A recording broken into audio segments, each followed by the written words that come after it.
looking at what the new administration has in store. We are here right here on TV47, and this is Morning Café to make sure that you do not miss out on any of these events. We'll make sure that we update you, we will inform you, we'll have insightful conversations as pertaining to the same, but most importantly also on the spectrum of entertainment, we'll definitely accord you that. It's a beautiful Monday, and my hope that you had a great night and looking forward to perfection throughout the week.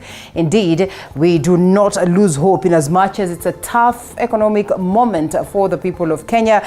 And yes, eyes on the new administration as to what it is that they seek to do. About a week or therefore since the main figures of this administration have been put to that process of swearing in, and therefore we look forward to see what changes they present to us. And of course, in acting capacity, Deputy President Rigathi Gachagua takes over from the president, that is Dr. William Samoei Ruto, who visits the United Kingdom and proceeds to the New York, that is for the United Nations General Moment or Assembly, and therefore we'll be following up on these events to update you, equally engaging pundits to unravel and unpack some of the possibilities of what would be of this new administration. Welcome on board. We welcome you to also be part and parcel of this conversation as well. Weigh in on what you expect of the new administration and so much more, what it is that we're supposed to do as a people. The hashtag is Morning Café at Linda_Alela TV47KE.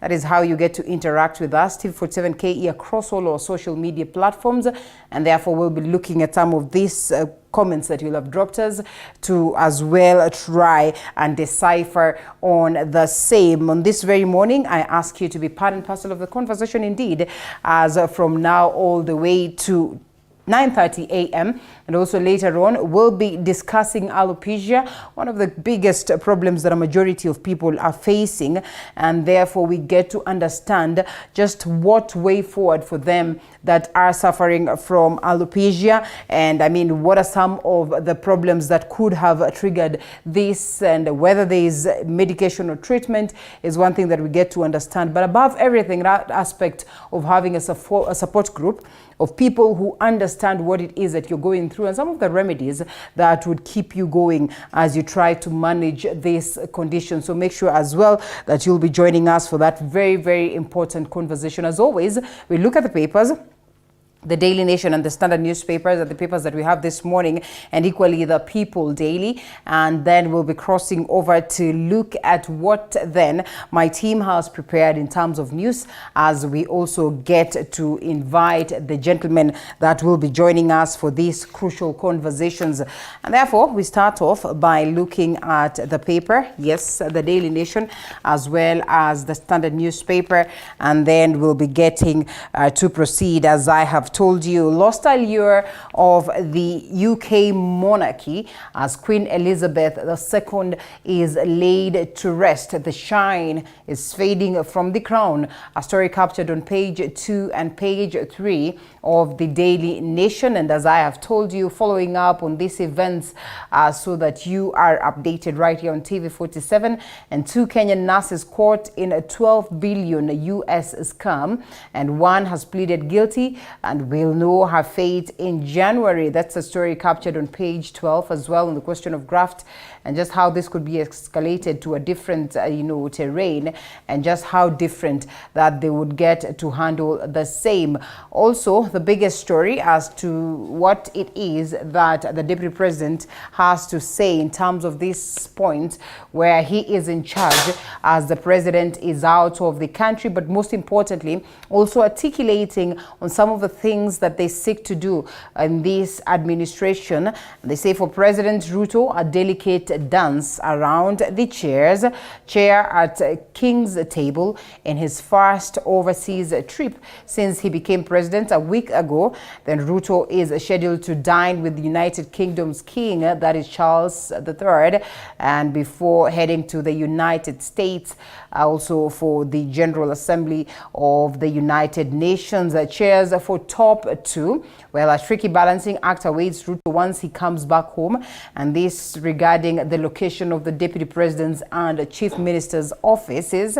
And we all know that there was that declaration that was made that in Harambee House, then Musalia Mudavadi, who's set to be announced the chief minister, should be occupying this office that was once occupied by Deputy President William Ruto, or President William Ruto when he was deputy. But then again, it appears that it will not rub well with now the current deputy, Rigathi Gachagua. Whether it is so or not is a question of wait and see, and we'll be telling you what culminates from that. Chairs as Kenya Kwanza. Well, the president promised Wetangula and Mudavadi speaker and chief minister posts, respectively. The latter awaits the honors.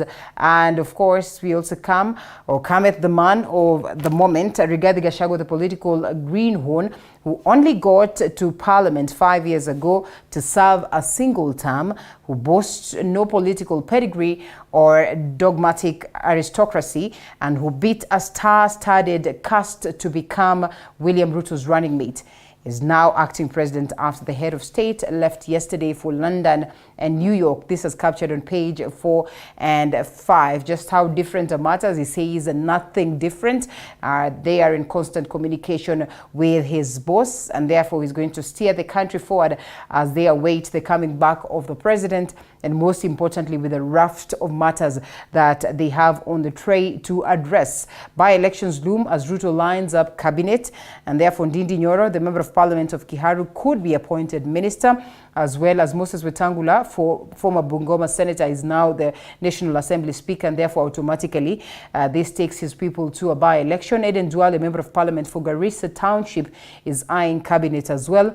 And lastly, Kipchumba Murkomen, Elgeyo Marakwet senator, could be minister as well, and this automatically would take us to that space where there would be need for by-elections on these respective spots. And as jostling for power in Ruto's government hot up, the likely lineup of his cabinet is throwing a number of surprises. Should he tap the politicians, a series of by-elections will ensue. A story captured on page 6. I remember there's been this, proposal that it would be proper to have, our cabinet secretaries as politicians, but then that's a question of wait and see, as opposed to what we have seen in the previous government, which was more of technocrats. Waiguru, this is my plan to ensure that devolution works. The Kirinyaga governor, who clinched the second term, the helm of the county, and was this weekend elected chairperson of the Council of Governors, outlines plans that will make sure that she shapes her tenure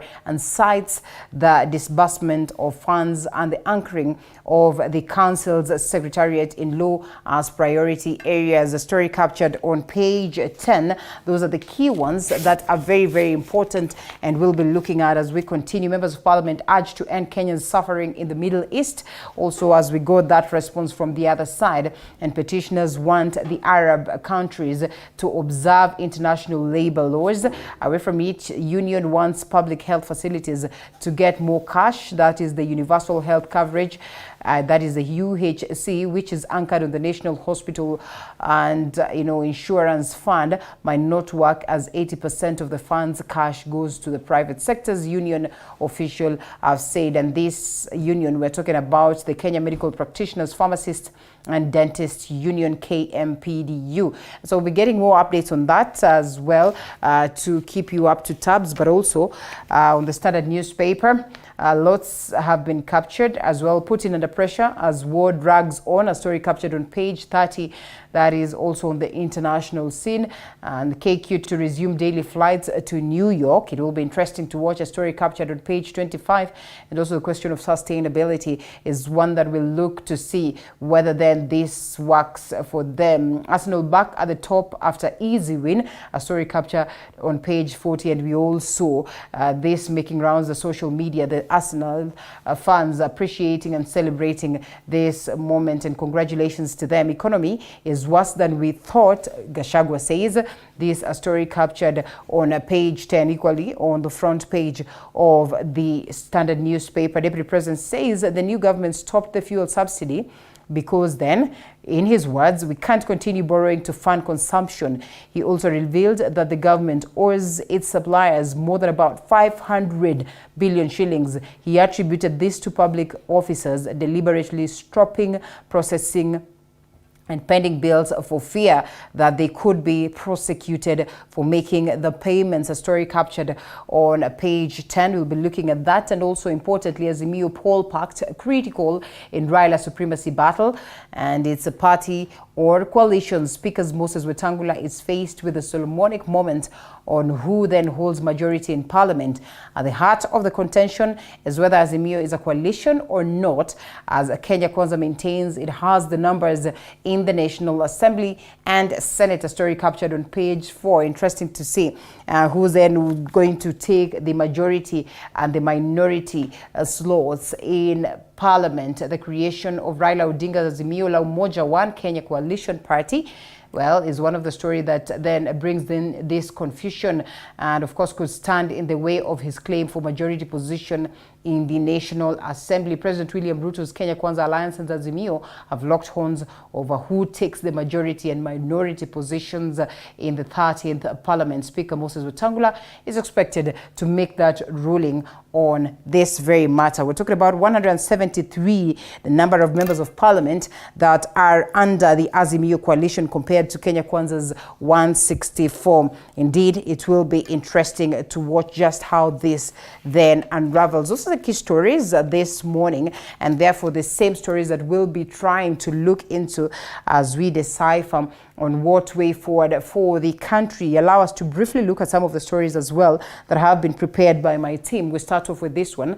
And Murang'a Water and Sanitation Company is eyeing to enter into partnership with a local university that is to help in research and implementation of a project on gas production. The gas will be much cheaper compared to liquefied petroleum gas, and will benefit locals and also go a long way in conservation of the environment. The firm has already started negotiations with Murang'a University of Technology to sign a memorandum of understanding to help Muasco tap and produce clean cooking gas from its sewerage line. Actually, our next we know we have been working together with their students. We're able to give them attachment opportunities. But now, having had these discussions and the MOU we would be signing later, we would want to both the institutions to benefit in terms of the research that they have and what we do. We improve the quality of water and ensure that the cost of production of water is minimized. Most recently, we were able to install equipped research laboratory, which is called which is known as our analytical and imaging laboratory, which has various equipment that we need in terms of analysis or research. And while we have modern equipment, among them we have what we call HPLC, we have AAS, we have UVVs. These are analytical machines that could be used to carry out the analysis. Now, the Africa Federation Tabligh Board, through its chairperson, Sheikh Sajjad Waliji, has urged Kenyans to unite and to continue living in peace. Sheikh Waliji further urging Kenyans to help the less fortunate in society. Speaking during a procession to mark their 40th day after the death of the Imam Hussein, the grandson of the Holy Prophet, Islamic religious teacher Ali Bahiro urged Kenyans to love one another regardless of the ethnicity, race, or social status. What you've just witnessed is a peaceful procession commemorating or remembering the sacrifices of Imam al-Hussein alayhi salam. Who was Imam Hussein? He was the grandson of the Holy Prophet Muhammad Mustafa sallallahu alayhi wa alihi wasallam.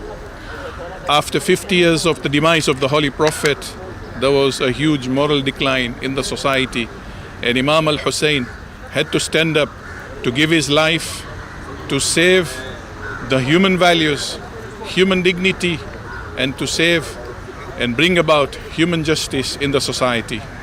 Mwenyezi Mungu humpenda yule anayempenda Hussein.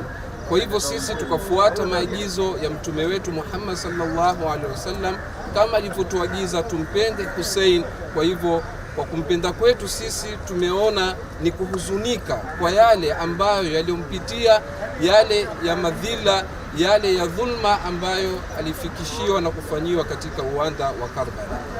Tukio kama hili latufundisha sisi kama Waislamu, kama binadamu kuweza kuishi pamoja kwa amani na watu kupendana.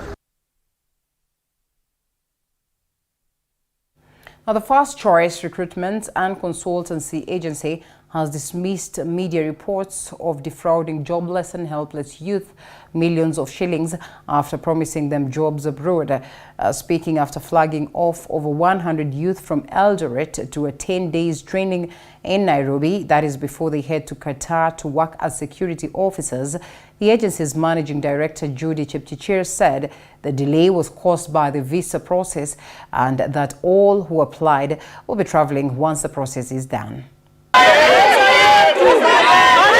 Days after a group of youths protested in Eldoret alleging foul play by one of the recruitment agencies in the country that promised to help them secure jobs abroad, the managing director of First Choice Recruitment and Consultancy Agency, Judy Chepchichir, has come out clean on the matter. You know, sometimes the truth vindicates you. They were their day. But one for me, I'll stand on the word of God. I don't have energy to look back for what has happened. I'm forging forward. And my main intention is to ensure that all the candidates that registered with us are going to get to work in Qatar. Chepchirchir has denied fraud claims and blamed the delays on visa processing, further urging the youth to be patient as they burn midnight oil to resolve the issue. Tumefika mahali tukasema enough is enough. Kwa sababu tumengoja since May and we paid and we are still here in Kenya na tunasikia hizo jobs za Qatar hata haziko. Promise hewa. President William Ruto, tunajua wewe ulisema ukiweka Biblia chini cartels wanaisha.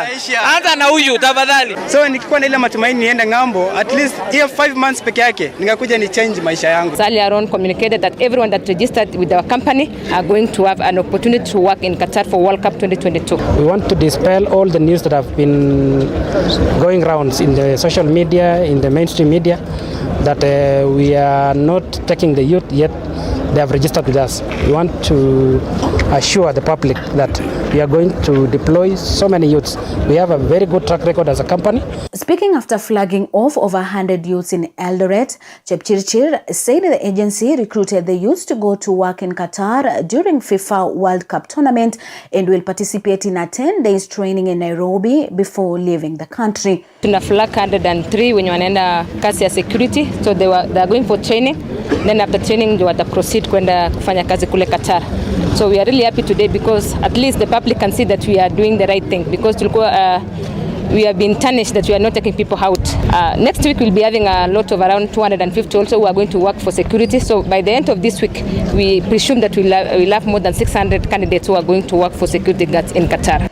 Those who were picked for the job were optimistic as they plan to travel. Me as a youth, nashukuru sana na nimefurahia kwa siku ya leo. Tunaamrisha ya kwamba tunapotoka tunaenda kufanya kitu mzuri. We are going to work as ambassadors. Tunaambia wenzetu wasubiri, wakuwe tu patient. Nimeitwa, nilipa mwezi wa 5 na nimengoja paka saa hii na nasema asante. This comes as many jobless youths continue trooping in large numbers in various recruitment agencies across the country, seeking employment abroad as the unemployment rate in the country hits an all-time high. Reporting for TV47, I'm Violet Auma. Now, Kariobangi sewage land demolition victims are crying foul for more than 2 years now. The residents, who are languishing in poverty, with over 12 among them having died. Kevin Mukoya is among the victims who lost his leg on the fateful day trying to salvage his property. The victims in the area are urging President William Ruto to consider returning them to the land and compensate them for the damages caused. Most of them, who are the retirees of the Nairobi City County, say all they had saved and invested in the land which they were allocated by the same county got lost during Corona period. Unajaribu kutoa vitu yako ya nyumba, Tractor ikakonga ukuta, ikaniangukia mkuu ikakatika automatic hapo. Nikapeleka hospitali, nikakaa hospitali 1 month bila kujua chochote. Kukuja sikuwa na information yoyote. Sasa mimi nikaendelea kuishi ile maisha ya taapani. Ile una kazi, unashinda kwa nyumba. Sasa hiyo shamba tuliipata halali na tulikuja tukavunjiwa saa 11 vile wenzetu wamesema.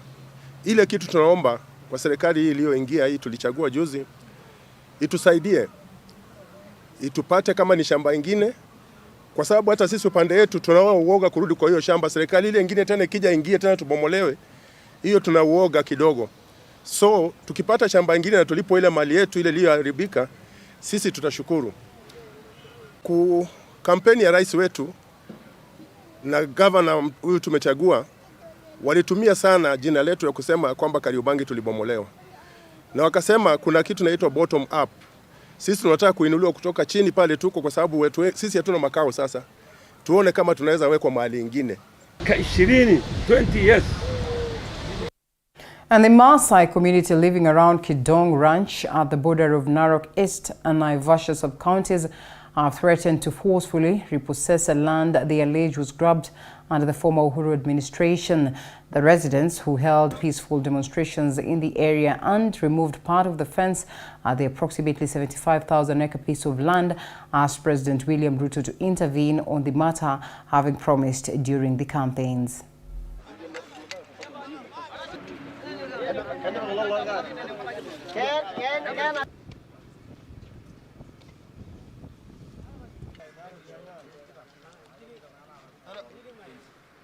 We are not after anybody. We are not after those who have retired from the government of Kenya. We are not after those who are in the government right now. We are after our land, the right of our land, which was taken away back before the white settlers settled in this land. Today, we are here, not for any demonstration, but we just want to demonstrate to the world that this land belongs to us. Tumekataa na tumekataa. Tunaambia serikali yetu ya Hustler Nation. Sisi ni hustler. Tunaambia Mheshimiwa William Samoei Arap Ruto utuokoe sisi katika hii shamba la Kidong, kwa sababu hii shamba ni letu na hii shamba ni ya babu zetu na hii shamba ni yetu hata kwa Mungu mbinguni. Wanajua hii shamba ni yetu. Si ni kweli? Kama iko ya wa grandfather wa baba zetu je? Na kuambia wewe Mheshimiwa wa Rais Ruto, wale cartels ambao wewe mwenyewe umekataa, wao ndio wako hapa na pia sisi tumekataa. Tunaomba utimize yale maneno umesema. Ulisema venye ulikuja hapa Suswa. Wale watu ambao wanawasumbua hapa Kidong, tumewakataa na utawatoa hapa. Wakati huu tumelia miaka 10 aliyopita, lakini kutoka saa hii tuna imani baba yetu, rais yetu ya Asela, Mheshimiwa Ruto, tunasema okoa watu wako hapa. Now, 2 traders are nursing gunshot wounds while another has been shot dead as motorcycle riding gangsters spread fear in parts of Laikipia North Sub-County. According to the residents, the deceased Lawrence Masharia, a shopkeeper, was shot dead, that is last Saturday, and a neighbor is nursing gunshot injuries on his right leg. This story was produced by Andrew Juma. Residents of Zimbabwe Market in Segera Ward in Laikipia North are again living in panic, fear and distress after known assailants stormed the area, killing a business person and leaving others with injuries. Sasa ndivyo wanaendelea sasa kuongezeka. Jana juzi walikuwa watu kama 20 wale ambao walikuwa wanakuja kupora hiyo manduka hiyo, walikuwa wanakuja kuvunja, na ni mmoja aliyekuwa na bunduki. Kwa hivyo sasa walifunja, kwa sababu wako na bunduki, walifunja ikiwa tunalia hakuna mtu ambaye anapatikana kutusaidia kama hii watu ya security. Aya, kutoka Ndondo ndugu zangu kuenda police station ya Ndondo, it is about 300 meters. Kwa hivyo inamaanisha bunduki ikilia askari wanasikia, hata nduru tukipiga nduru tikiwa tunavamiwa wanasikia, but hakuna askari anatoka. According to the residents, the bandits who were spotted on a motorbike on Saturday attacked Lawrence Masharia, a shopkeeper at Zimbabwe shopping center, shot him dead, injuring another trader Daniel Mberia and leaving him with injuries before escaping the scene. Bado tuna wasiwasi, biashara tunafunga mapema sababu haujui nini kitafanyika. Hata jana kuna watu ambao pia wanalalamika kuwa nyumba zao zimekuwa zikipigwa. Kwa hivyo tuko na wasiwasi, hatujui nini kinachoendelea, na tungeomba askari ambao tuko nao hapa katika kituo hiki cha Ngarenyero wapige patrol jinsi ambavyo ilikuwa zamani. Sisi tunasema serikali imekuwa mwisho. Kama Doldo imeuliwa mtu, imepigwa mtu risasi. Hapa Zimbabwe mtu amewawa, mwingine amekuwa injured. Sasa wale wengine watangoja kifo. Na serikali iko hapa. It is just 500 meters. The area member of County Assembly, Salim Edong, says the high number of newcomers who have been relocating to the area could be the main cause of the conflict. Na sisi hatuwezi kuentertain wageni kuingia katika area yetu bila serikali kujua kwamba huyu mtu ametoka wapi. Kwa sababu huyu mwanabiashara alipowawa au watu walitoroka na wakaingia kwa pikipiki na wakaenda. Saizi katika Zimbabwe hii watu hawakulala, jana walibishiwa milango, hakuna information yoyote ambayo imechukuliwa. Sisi tulipeana habari kwa OCS. OCS anasema atafanya investigation. He further claims that the security officers have been sleeping on the job for a long period, adding that the area OCS has not responded to the incident and calling on him to move with speed to bring the culprits to book. OCS akiwa Garingiro Police Station na mimi nikiwa nimechaguliwa. Sisi tumechaguliwa na pia OCS ako katika area hiyo ahudumie wananchi wa Sigira.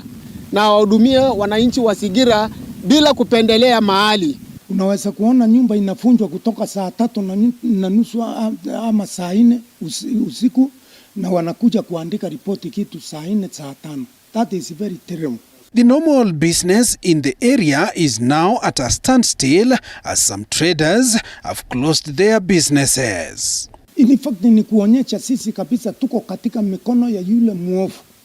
Na hii watu hii waisi walianza wakiwa waisi sio wengi, lakini kadri wanavyoendelea kufunja manduka imefika mahali watu wanawawa kama wanyama wa pori.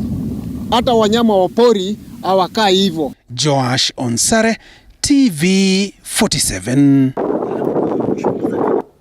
Our President William Ruto is being urged by disgruntled persons to intervene and sort out the mess experienced in the nomination of leaders. Some of the aggrieved parties from Turkana and Kwale counties claim that they have experienced nepotism in nomination of leaders. A number of people from different political parties and regions in the country are aggrieved with the manner in which nominations have been done.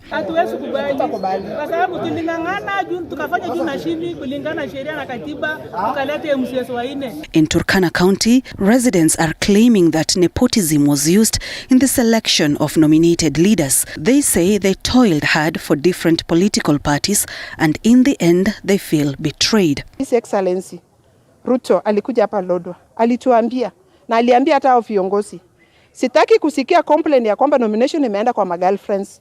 Tafadhali Mheshimiwa Rais, nomination bado inaenda kwa girlfriends.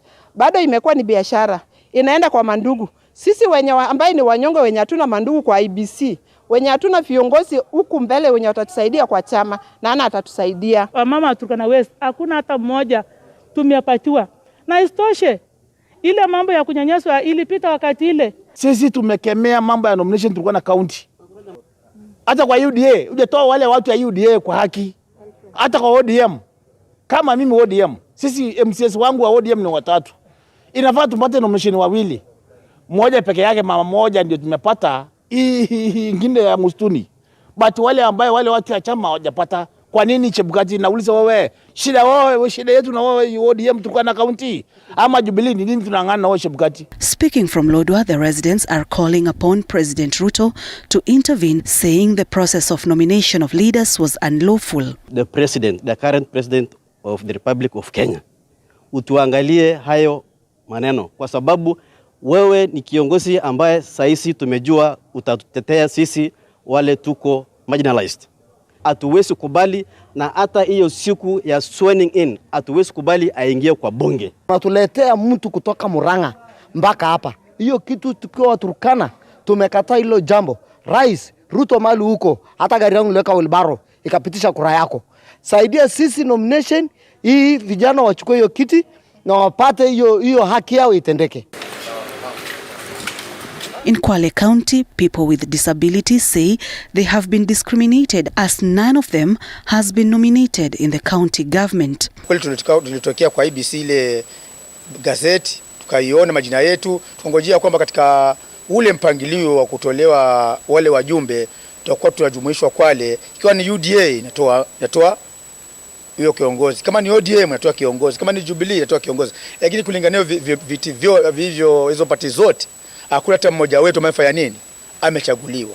Sisi kama walemavu wa Kwale County, kisheria na katiba tunahitaji mtetezi wa walemavu katika bunge la Kwale County ili aweze kutuwakilisha. Kwa hivyo tunataka haki itumike na itendeke kana kwamba tukaweze kupata nominations wawili kulingana na katiba, mwanamke na mwanamume. Kiwa national level wana haki ya kupata watu 6 kadhalika katika sehemu mbalimbali, basi wachague kutoka huko. Lakini hapa kwetu Kwale, hata kama ni rais, kama ni deputy, kama ni nani, lakini amchague yule mtu ambaye wamtaka kutoka Kwale. Sio kutoka Somalia tuletee sisi hapa, sio kutoka Mombasa tuletee sisi hapa. Sisi tuna watu wetu ambao wanaweza kuchaguliwa. Ikifikia Jumatatu tunataelekea sehemu ya mahakamani.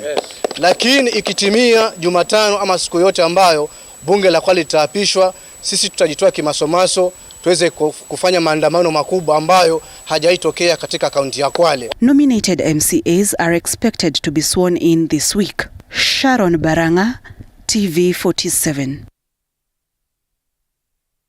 And members of the county assemblies in the 47 counties are expected to be sworn in early this week. The task that awaits the MCAs after their swearing in is to elect the speakers and deputy speakers of their respective houses. The move has set the stage for another political showdown for those eyeing the speakership position, as TV47's Boniface Baraza reports. As the county assemblies prepare to hold their first sessions next week, the major assignment for the over 1,450 MCAs in the country is to take oath of office and elect 47 speakers and their deputies. In Trans Nzoia County, the Kenya Kwanza Alliance is expected to battle it out with the Azimio la Umoja coalition in the speaker's race. This county assembly has 33 ward representatives, with 25 of them elected and 8 nominated. Kenya Kwanza commands the assembly with 22 MCAs, while Azimio has 11 MCAs. If you look at, for example, what you've mentioned, the ward-specific fund, at the moment is under 20 million. What we're saying is we want this specific fund to go up to 40 million. Another thing that I'm offering, I am bringing in the harmony between the two houses, the assembly and the executive. I have backing of MCS from both sides, Kenya Kwanza and Azimio, and I'm looking forward to a good contest and of course winning this election. I believe that I'm the best candidate for this post, given my vast experience. The first session is scheduled for Tuesday next week in Kitui County. The race for the speaker's seat has attracted over 10 candidates, with speaker's election slated for Wednesday next week after the swearing in of the ward representatives. The swearing in of the MCS will be on Wednesday, the 21st of September from 9. And then immediately after that, we will do the speaker election. Naitwa wakili Kevin Kinengo Katisia, the only candidate ambaye amekuwa cleared kuwania kiti ya speaker wa Kitui Assembly. Ningeomba sana ma-MCA waliochaguliwa kwamba wasikubali kuambiwa wanafaa kupigia nani kama speaker wao. Wao wenyewe wajichagulie speaker wao. And in Meru County, preparations for the swearing in of MCAs and the election of the speaker have already been completed, with the stage set for Wednesday derby. We have put everything in place to ensure that the first sitting is done on 21st. we will have only 2-3 businesses conducted. That is swearing in of the MCs, election of the speaker, and the election of the deputy speaker. Political pundits argue that the election of the speaker of the county assemblies may be influenced by the dominance of political alliances as witnessed in the National Assembly and the Senate. Bonfas Barasa, TV47. And all eyes are on the National Assembly Speaker Moses Wetangula on how he resolves Kenya Kwanza Azimio standoff, claiming a majority control in the National Assembly. Wetangula, who comes from the ruling Kenya Kwanza Alliance, will be considering legal and political questions in a curious case of reversed roles, where the opposition has the majority and the ruling party has the minority, going by the outcome of the August 9 general election, despite shifting political alliances. Apollo Kamau reports. In what will be National Assembly Speaker Moses Wetangula's first major ruling, the battle on who forms the majority party has put the Speaker on the spot as he navigates legal and political questions ahead of the ruling, expected to be the first order of the day when the House sits. It should take a week. Wetangula, who comes from the ruling Kenya Kwanza Alliance, is bound by the law in determining the majority party in the face of a political standoff between Kenya Kwanza and the Azimio coalitions, who held their respective retreats this weekend. Our friends on the other side will choose the leaders of the minority because they are the minority. They just have to live with the reality that they are the minority. Let us not have an unnecessary contest as to which side is the majority. In deciding who forms the majority, the Speaker will be guided by the Constitution and standing orders, which cite the certified coalition agreement from the registrar of political parties to ascertain who has the majority in the National Assembly. Already, Azimio affiliate parties UDM, MCC, PA and MDG have filed applications at the High Court challenging their membership in Azimio, despite the registrar of political parties and Ruto maintaining they are still part of Azimio. Those who have started contracting new marriages without a proper divorce, because legally, until you have a divorce certificate, you cannot go having another marriage. So we are the largest party in Parliament. We therefore deserve to have the majority leader and the majority whip. Ahead of the Speaker's ruling, Parliament is confronted by an interesting scenario of how an Azimio majority leader will work with a ruling Kenya Kwanza government in case the Speaker rules in favor of Azimio. Legally, the Azimio coalition party boasts of the majority arising from the August 9 general election, starting at 173 MPs compared to Kenya Kwanza's 164 MPs, despite contention by their opponents that Azimio as a party did not field parliamentary candidates. President Ruto has since garnered numbers in Parliament after Azimio affiliate parties, among them UDM, PA, MDG and independent MPs, switched sides, making Kenya Kwanza the largest coalition politically, with 175 MPs to Azimio's 162 MPs. Apol Kamau, TV47.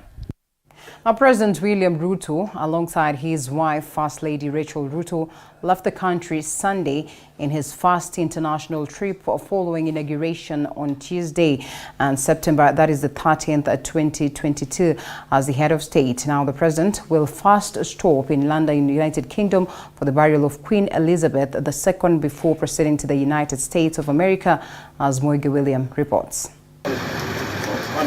President William Ruto has flown out of the country in his first official visit as the head of the Republic to attend the state burial of Queen Elizabeth II that is slated to be conducted on September 19th.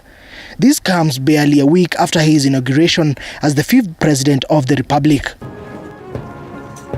Upon arrival, King Charles III is expected to host President Ruto and dine together. The king took up the mantle of leadership of the monarchy following his mother's passing. President Ruto will then join the more than 200 other foreign dignitaries in paying their last respects to the longest-serving monarch in the United Kingdom's history. President Ruto, who has traveled alongside his wife Rachel Ruto, will later proceed and join world leaders for the 77th session of the United Nations General Assembly in New York, United States of America. The president is set to meet U.S. President Joe Biden and officials from the American Chamber of Commerce to possibly discuss trade matters. The 77th United Nations General Assembly is being convened by the United Nations Secretary General, where sustainable development goals will be addressed. United Nations Assembly will run for a week from September 20th up to September 26th, 2022. Also, world leaders will hold roundtable discussions about climate change just before the United Nations Security Council holds talk about Ukraine. The leaders will also engage on how to accelerate jobs and social protection and ending the COVID-19 pandemic before holding a high-level plenary meeting to commemorate the International Day for the total elimination of nuclear weapons on September 26th. While the president is away, his deputy Rigathi Gachagua will steer the country's operations. Mwege William, TV 47. And hundreds of foreign leaders, among them President Biden, Canadian Prime Minister Justin Trudeau, and New Zealand's Jacinda Ardern have arrived in London ahead of the Queen Elizabeth II's funeral, that is today. As Micah Gongo reports, many of the guests are expected to pay their last respect to the Queen in Westminster Hall and sign a book of condolence at Lancaster House. US President Joe Biden has arrived in London ahead of the funeral of Queen Elizabeth II on Monday. Mr. Biden is among some 500 heads of state and foreign dignitaries going to London for a gathering of world leaders not seen for decades. Canada's Prime Minister Justin Trudeau, Australia's Prime Minister Anthony Albanese, and New Zealand's Prime Minister Jacinda Ardern, among other Commonwealth leaders, are expected to attend the funeral. Bangladeshi Prime Minister Sheikh Hasina and Sri Lanka President Ranil Wickremesinghe will also attend, with India's being represented by President Draupadi Murmu. French President Emmanuel Macron, Irish Taoiseach Michel Martin, German President Frank-Walter Steinmeier, and Italian President Sergio Mattarella are among the other world leaders expected to attend. Members of royal families from across Europe will also be present. Many of the guests are expected to pay their respects to the Queen at her lying in state in Westminster Hall and sign a book of condolence at Lancaster House. Thousands of people lined up overnight in the chilly weather along the River Thames to pay their final respects to Britain's longest reigning monarch, as she lies in the state of Westminster Hall. When I first moved to Italy, it was one of the occasions I said I would come back for. I've never done anything like this before, but I think this is an historic moment that I didn't want to miss. I don't even, as such, have a chair.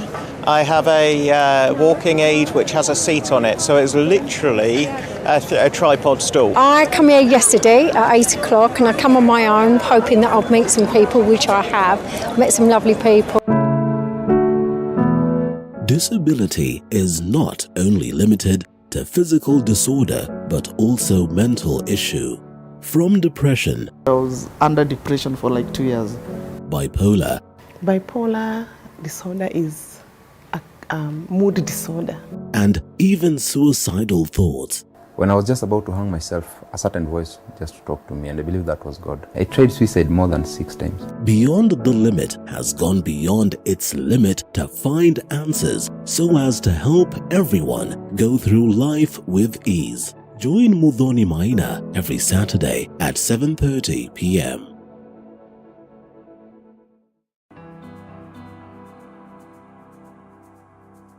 Starting this September at 8:30 p.m. on Tuesday, The Realtor brings it all to perspective. We identify a property, discuss and demonstrate the journey towards ownership. Professionals who have integrity, And from their catalogue, you can easily read that these are professionals who are able to deliver. Everywhere you go, you have to up your games. You have to go with the trends. Not forgetting the margins as well. That story definitely forms the basis of our conversation alongside others that we'll be looking at. The hashtag is Morning Café at Linda_Alela TV47 KE. We sample your comments as we continue with the broadcast. And in studio, the gentlemen are already here and on standby for us to get to this crucial conversation. Remember, it's eye on the new administration, but most importantly, what is playing out in the country. And now that we have our president out of the country, the first official tour, that is after being sworn in. Just what does this mean? His deputy tells us that really they had to look into this matter proper before deciding that the president then should be out of the country. Of what importance and significance is this trip? And most importantly, as he joins other leaders from across the world for the burial ceremony of Queen Elizabeth, but as well for the United Nations General Assembly that is in New York at the United States after, the United Kingdom. And so the gentlemen that are in studio with me this morning will be helping us decipher in this. We have two Achilles. We have Norden Kagai, and equally political analysts and gurus in terms of matters politics. We've been with them for quite a while, and therefore we loop them in for this very crucial conversation as well. We have Ben Kinuthia Fanyamambo. Thank you so much also for creating time to be with us this morning. And so we also have Benji Ndolo. Benji Ndolo, have you been with me on set? That is a TV47 at all? Linda, good morning. Good morning. So nice to see you. I worked with you before at a different station. Yes. It's my first time here with you. Yes. You're doing a good job. You guys Thank are growing. you. Happy to be here. Thank you, and thank you so much for heeding to our call. I just told my producer, can you try Benji? And voila, Benji is here. I'm excited to have you as well. Benji is a communications guru, a rights advocate, as well as political strategist. Thank you so much for creating time. And I am always keen on your social media to see what is happening already. Yeah. You've posted what we're about to get into. Yes. And people are asking, at what point did you turn to, really so much so embrace the current government? Just what is happening? Was I against the government before? You tell me. The government hadn't been formed. What I did, even with my brother Kinuthia here, is we had lunch, and I was just for the last 2 years, I've been very bold in my predictions, both locally and internationally. So I was very bold to do the mapping and prediction for President Joe Biden, and very bold to do the mapping and prediction for President William Ruto. It just takes a lot of commitment, analyzing the fundamentals and the rationale to reach. And I actually took bets, and guys are like, how did you, I'm getting messages even till today. Right. How did you, and sometimes it doesn't necessarily mean you're pro something, it's just that you're pro truth and pro the country. Yeah. So we're gonna definitely support the president. He's come a long way through lots of challenges. Nobody talks about ICC anymore. Just imagine that's where we were just less than 10 years ago. Yeah. And yeah, he is head of state, going to bury the Queen today, meeting US President in a few days, with lots on his plate and lots of expectations. Right. And he has what it takes to win, to achieve, to deliver.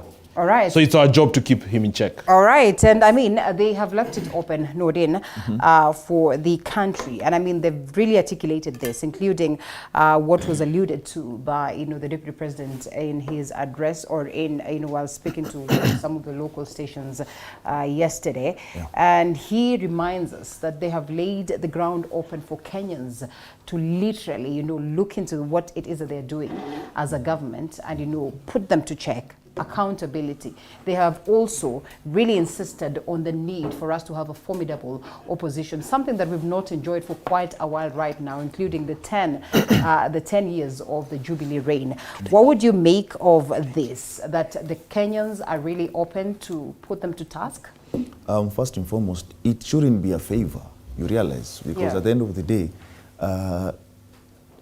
checking the government is part and parcel of the duties of, first and foremost, those members of parliament. Yeah.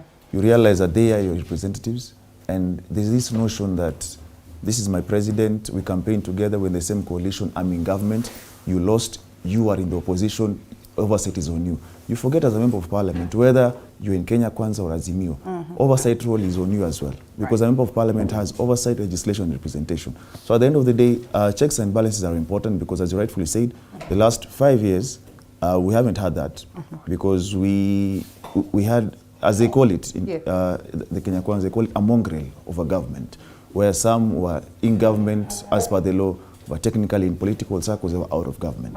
So I believe moving forward, we need checks and balances are important, so we can actually understand what is happening, and people can question every contract the government gets into.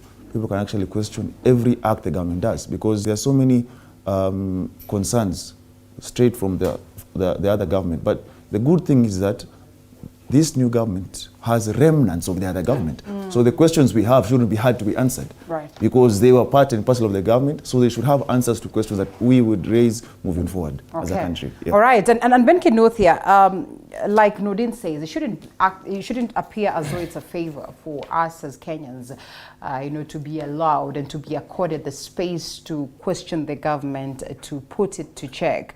And I would want to believe that it's never been a favor. We have had this open ground to do the same, but I don't know whether we've done it to perfection, such that we can confidently say then that this time around it will be different. And if it will be different in what way? That the public would confidently go out there and say, you know what, Mr. President, you're not doing this right, you're not doing this right, to points of revolutions that we have witnessed in other states. Thank you very much. A very good morning to our viewers and to you, Linda, as well. Thank you. I think sometimes I worry deeply when I see the people who fought BBI, that was going to give us an official position of the leader of official opposition, telling us that they have nothing to hide and they want to be checked and they want to be scrutinized and they want to run a transparent government. I look at it and I laugh, because I know these people are not honest, they are not genuine, and they are not serious. If these people had wanted to be checked, if these people knew that, because they had the feeling, they knew they were going to form the next government, kind of, and they did not want to form a next government with a leader of official position created and paid by taxpayers' money. They wanted to have people, as they say, uko msituni, people in the bush who are checking them out, and people who do not hold official position to check them out. So I find it hypocrisy on their part, and I don't think that they are very keen on actually being monitored. And one of the things we need to fight for, before we even get to leaders of official position, is our democratic space to speak, because I have been speaking to very many people who have been on these live shows in the morning on various TV stations, and are saying, are our freedoms guaranteed? Are we going to have the same freedom we had under President Uhuru Kenyatta to speak live on TV without fearing that immediately you leave the station, there will be repercussions and political ramifications? And I can tell you, that is something that is going silently across the board. Many people are asking, our freedom still guaranteed? So I think that is one of the things that the government needs to come out clear and say, other than saying that we want to be checked, we are also assuring that there's going to be freedom of speech and freedom after speech. Those things need to be very, very important. They've given us that guarantee. I don't know why Ben is still asking that, but again, I understand that it's one thing to say. I'll tell you this. The reason I'm saying this is we are looking at a deputy president who wakes up one morning and tells DCI, from now on, go back to your offices and wait for criminals to bring themselves there. I mean, those are the reason to DCI. Did you listen to what the deputy president said yesterday? No, even before that, allow me to just jump in, and I'm not speaking on behalf of the government. Ben is a good friend of mine. He's a lawyer. He's an advocate. I understand his concerns. The first thing that betrays his feeling is how he keeps referring to the political actors as these people. So I would urge him not, it kind of sounds contemptuous. Don't worry too much. BBI had its own issues. A lot of us did not want BBI. We had reasons we did not want BBI. I don't think President Ruto will be able or intends to roll back a lot of the gains that were not even guaranteed by President Uhuru Kenyatta, but that are guaranteed by the Constitution, and that were really ushered in by President Kibaki, who was very liberal in approach. I think that his fears are a bit unfounded. We are now talking about We're talking about a country that is under the spotlight globally. We are not trying to reverse the country back to Mungiki days and what have you. So the Constitution guarantees freedoms, and the president is a young, progressive, assertive president. I must say, without speaking for His Excellency Gachagua, that, Linda, what we need in this country also is a very candid type of approach to issues. You don't want people saying one thing that means another, or soft, soft paddling and spin and what have you. His Excellency Rigathi speaks very boldly. I appreciate that type of approach to speaking to issues. Do you suppose it was necessary for him to do this that we have way? a lot of corruption in law enforcement. We have law enforcers that solicit bribes. It's in public, right from the traffic. And I think that's what he said, to clarify yes, it's a fact. He said that this was taken out of context. Allow us to introduce Benji, just one second. It's a and fact. then we come to you. Okay. All right, it's Kevin Osido, governance expert, as well as the executive director of County Governance Watch. Thank you so much for creating time to be with us. We will not allow you to say something until we take a quick short break, and then we come back to that. Then I can say something. Yes, then you can say something.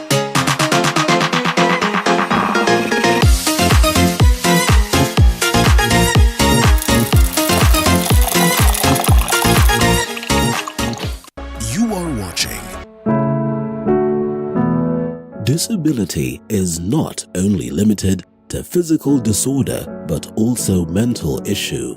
From depression, I was under depression for like 2 years. bipolar, Bipolar disorder is a mood disorder. and even suicidal thoughts. When I was just about to hang myself, a certain voice just talked to me, and I believe that was God. I tried suicide more than 6 times. Beyond the Limit has gone beyond its limit to find answers so as to help everyone go through life with ease. Join Muthoni Maina every Saturday at 7:30 p.m.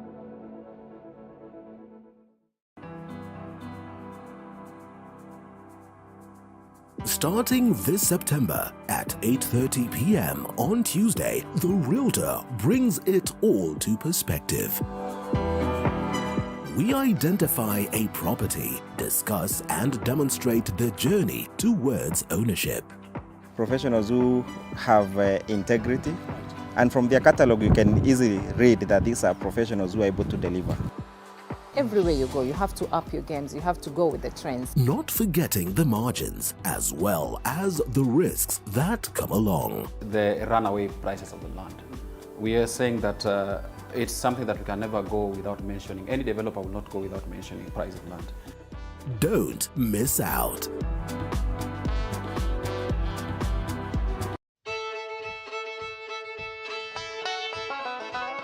Do you want the latest news on farming? We've got the WikiLeaks for you. Get it? No?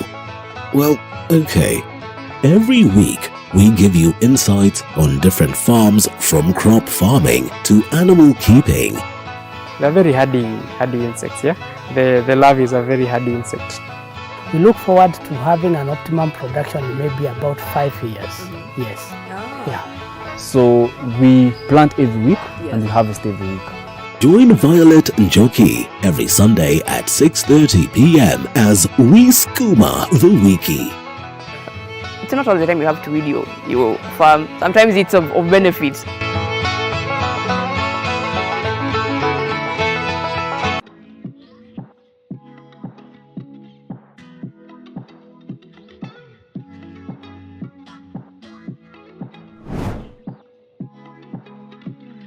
Starting this September at 8:30 p.m. Hi and welcome to The Grind. My name is Violet Njoki. We continue to provide the platform that aims to inform and educate on business-related matter. We are here to ask all the relevant questions on your behalf. When it comes to a catering business, do you need licenses? Yeah, a lot of it. And inform you what is happening in the business arena. Be sure to stay tuned.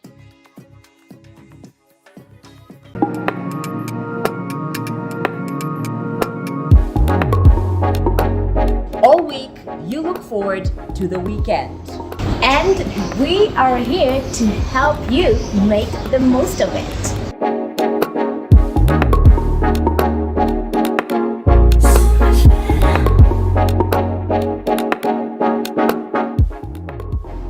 Catch me, Karen Karini, on Fridays. And with me, Muthoni Maina, on the weekend.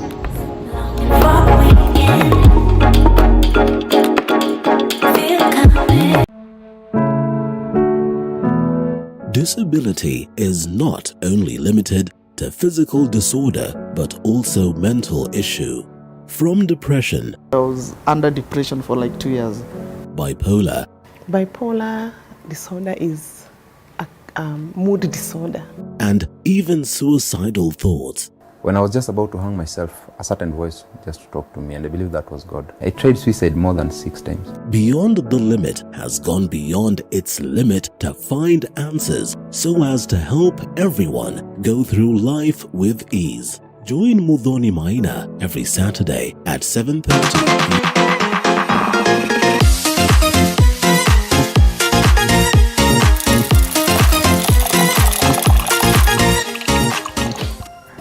All right, welcome back to the broadcast. And yes, we just introduced Kevin Osido. We also have Benji Ndolo. We have Fanyamambo Kinuthia, that is Ben, as well as Norden Kagai. Did I say Norden Kagai or Norden Haji? I got it right, yeah?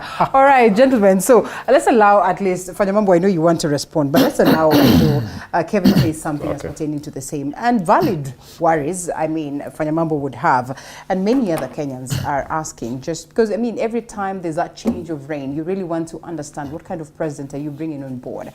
Is this the kind of president that would allow us to have, you know, freedom to articulate matters, freedom to question matters? It is one thing for them to tell us that, yes, the ground is open. Nordin would say that it should not be a favor, but it's another to have this implemented. And we've seen dictators, we've seen countries where people cannot even be allowed to go, you know, and express themselves and, you know, address matters. There's no press freedom. Do you suppose that this is going to be different and that perhaps his worries are not, you know, valid? Thank you so much, Linda. The worries that my good friend Fanyamambo has are valid concerns. The only beautiful thing is that we have a very strong constitution that gives power to institutions. And if you look at the narrative that the president, William Ruto, has come up with, he says that he's a gentleman who has been really frustrated by government, particularly given the fact that the former government, of which in fact he was part of as a very high-ranking officer, as a deputy president was part of, frustrated him using institutions. And he's kept on saying this, and he continues to propel this narrative. And that is an opportunity for Kenyans now to look at how can we be able to hold the gentleman who now sits at the Apex office on check. And how can we be able to use his same words to hold him to account? Because Kenyans will have to look at those institutions as institutions that borrow from Article 1.1 of the Constitution that vests and rests sovereign power to the people. So the president and his deputy should not even imagine, they should neither imagine nor think that because they are now seated at that very strong, very powerful office, then they are going to muzzle and stifle the power of the citizenry. These concerns have been here. And even during the campaigns, I remember a meeting with the civil society organizations that the then deputy president and now president had.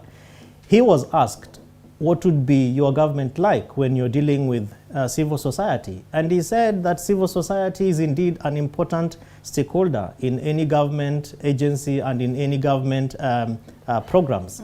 And so we are looking forward to an opportunity where the president and his deputy and all the other people that they'll be working with in his cabinet will be able to give citizens the power that the Constitution rests in them.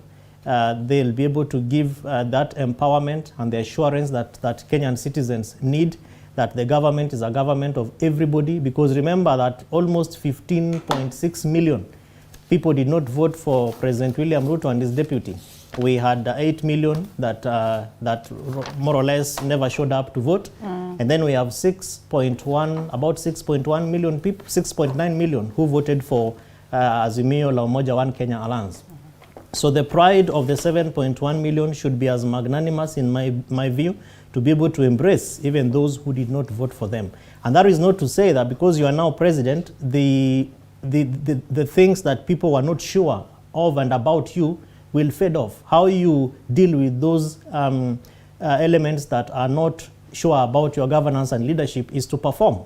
And that is purely what Kenyans are looking forward to, that you'll be able to live by your manifesto, putting them into governance and leadership frameworks and machines that are supposed to ensure that government delivers and that you deliver what you said that you're going to deliver to people. Of course, I have looked at the president very keenly. I've watched him, including in Mombasa, in Naivasha, where the parliamentary group was meeting. I think the tone still appears to be a very angry tone. He's a gentleman who is probably promising to fight.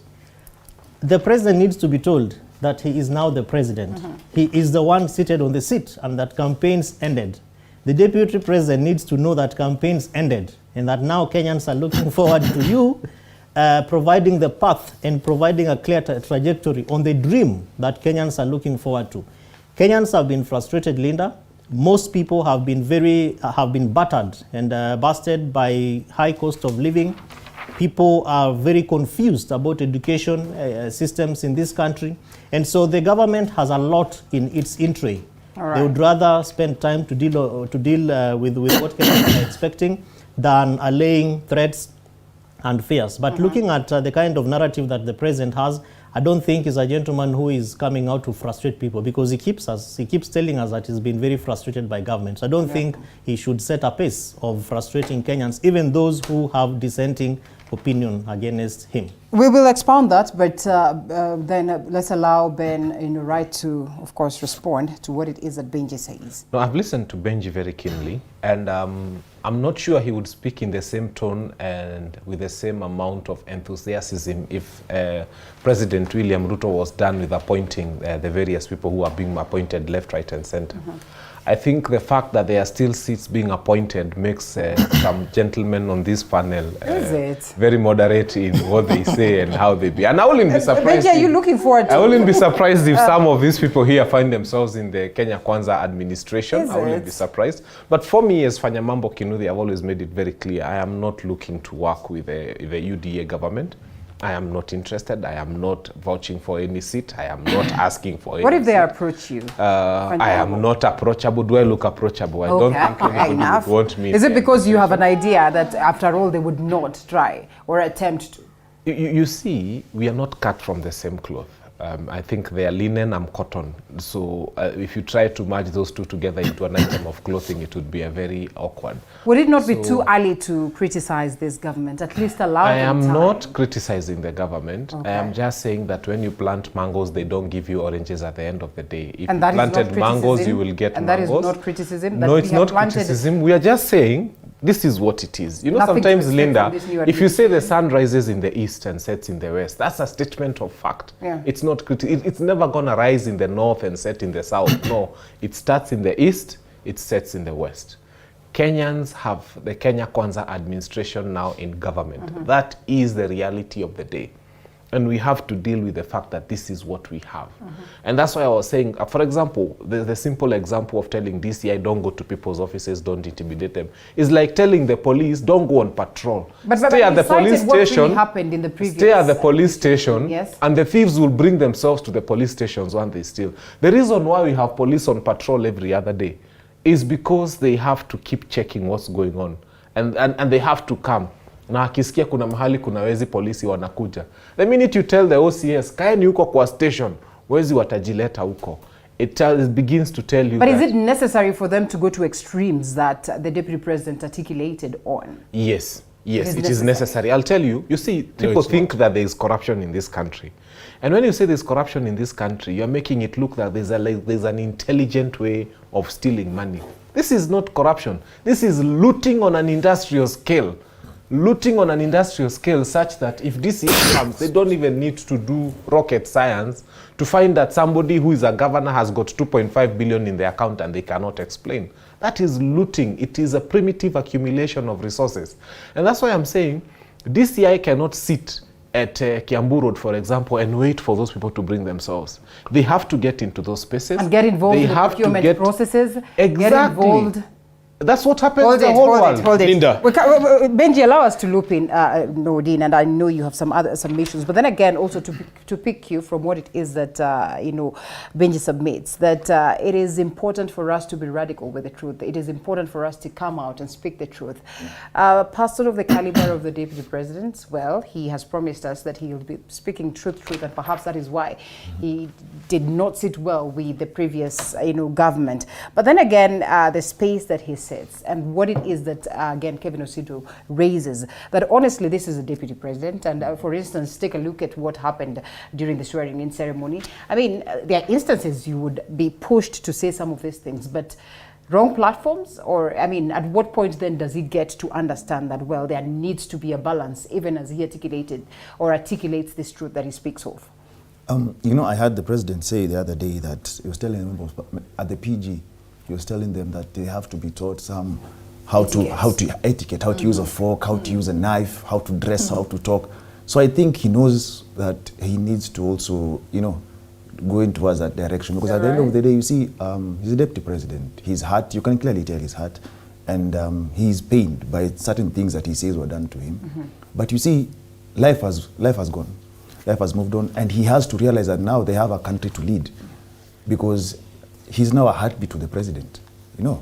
He technically right now, he's the president. He's in charge because the president is not around. So if you're still going to have a hangover of what was done to you at the end of the day, you're not going to progress. It's like you get married, but you're still hurting by what your ex did 2 years ago. You're never going to move. So I believe, yes, he might be hurt, but we need to move on as a country. You realize that, as Fanyamambo just said here, that clearly shows you we are a divided country, sadly. After the elections, people haven't healed. They need to heal, and they need to realize that they need to represent the entire country.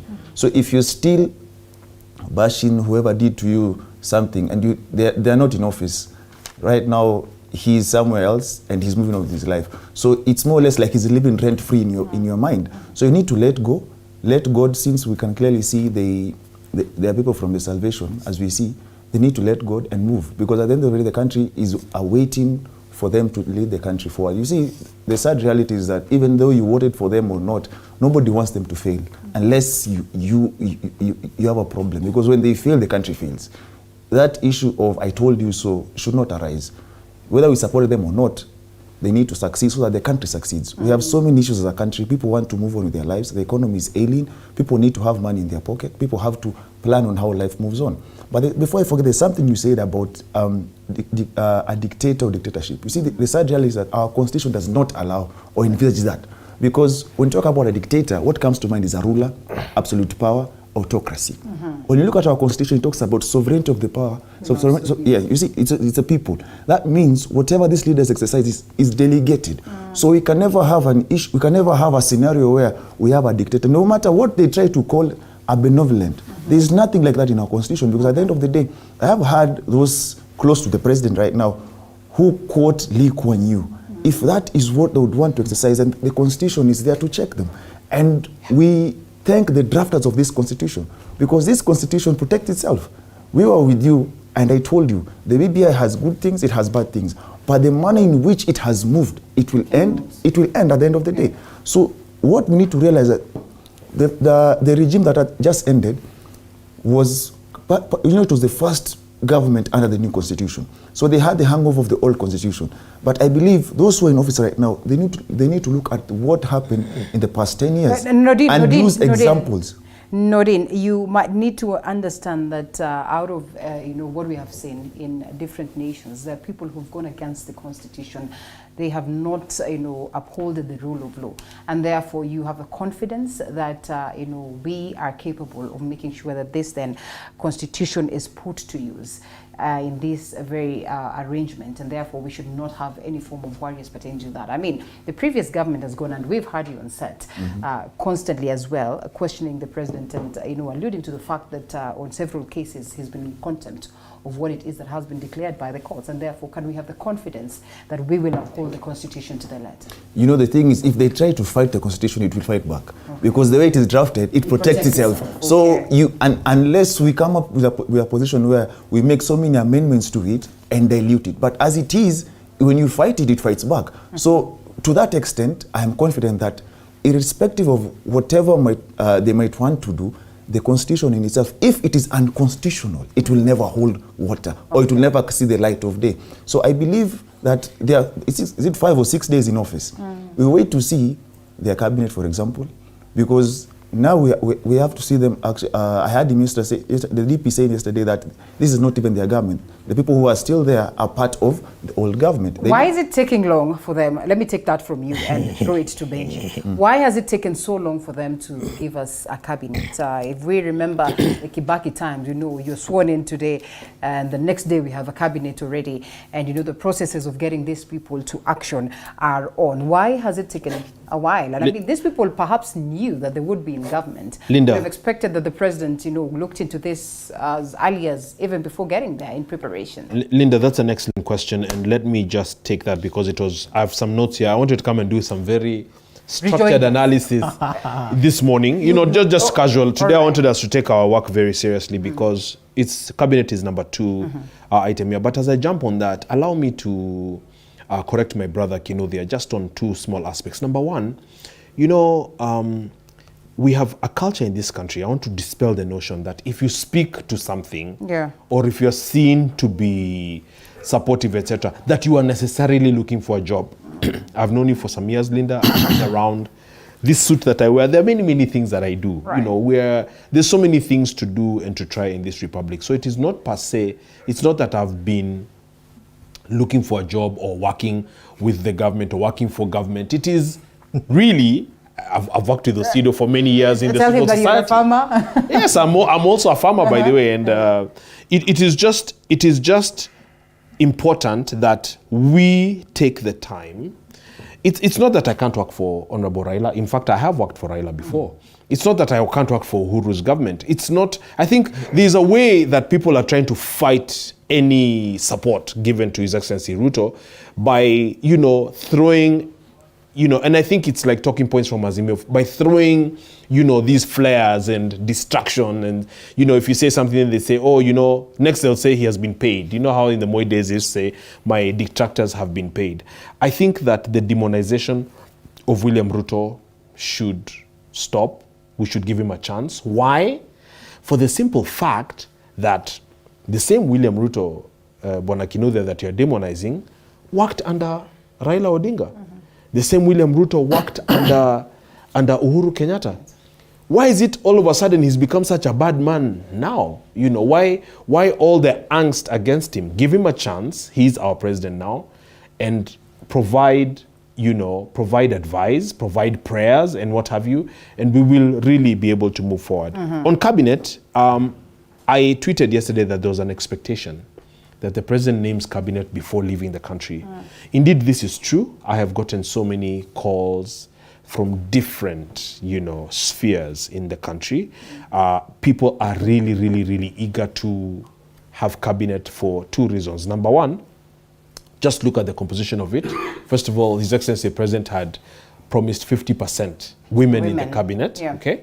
Number 2, so that the president, who is also very ambitious and very hardworking, can quickly start delegating roles and responsibilities to members of his cabinet. So again, the 1 week now that we have to wait it's a week of anxiety, a week of uncertainty that Kenyans didn't have. They really wanted him to name the cabinet. I think he's just taking time to go through the lists again, to, you know, do some horse trading perhaps and bargaining. There's also an expectation I've seen that a lot of his loyals were also elected, but Kenyans don't want them to be appointed to cabinet and then subject us to by-elections. So there are all these factors at play.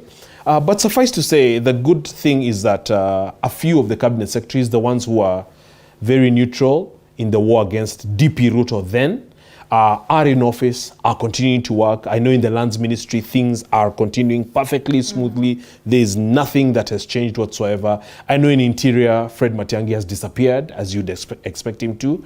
And in other ministries, I think ICT as well, you know, these ones that were very openly biased and partisan against DP Ruto at the time, we need those ministries to be quickly reconstituted and the leaders named and what have you. But it would be false to claim that DP Rigathi and his boss, President Ruto, are not focused on the country. There's urgency and there's small, you know, tips I'm going to give here. For example, hustlers, a lot of the poor are looking for instant relief. Right. So it's not going to be enough to just talk about we found no money in the coffers and we're working on something. There's a level of instant relief that is required, and the president needs to understand that. It needs to be sooner rather than later. In the first 100 days, it needs to set the tone, and that's why I'm not really sure that suspending the fuel, what was it, the subsidies. Yeah. I was not really sure what drove that. I know that the message needs to be sent that they're not sustainable, but I think I would have waited at least a month. Because he's also giving ammunition to Kinuthia to keep saying, unaona, tuliwaambia mtaumia. But at the long run, they are positive that this, and I mean, the DP says it won't take long. It shouldn't. That's my point. Yes, it shouldn't, Linda, because I travel a lot around the country, and I'm not sure if Kevin is aware of this, because I know he's active, but a lot of our civil societies are also just confined to Nairobi. In Mashinani, my brother, people are sleeping hungry. This is the reality. This is not like a campaign talk. This is not like political talk. It is unbelievable where we are with jobs. Both hustlers. Yes, there's such an urgent problem. And I am talking to the president's people, part of his team, only to tell them that we have to have solutions that are quick, almost instant, because people are going to bed hungry. School-going children, graduates stomaching all over the place. You look at even social media. Someone sees me on a TV like this, they go to your DM quickly. Hi, Benji, can you give me a job as your driver? This is the reality. And it's a very painful reality, and one that the president promised to address, that he rode to power on. So we need to have it addressed. Just how soon does he address this? In 100 days. Osido, in 100 days, Kevin Osido. And the move that they made, others actually argued, why is it that you just decided to scrap off the subsidy without giving us a proper explanation as to the same? Perhaps a proper explanation could have kept us going, you know, ganga ganga zamganga, as they would rightfully say. But even still, when you literally are into this space, then you understand that you actually do not even need to have that subsidy scrapped off, because it was quite a huge relief. Just how long until they are able to manage this? And looking at the cabinet, if the other government was as bad, and you know the formation of the government is outrightly the cabinet, why still hold this one's aboard? I mean, shouldn't it have been a matter of, you know, let's fix this almost immediately and run? One thing that is clear is that the president is not a stranger to the machinery of government, because he has been a deputy president.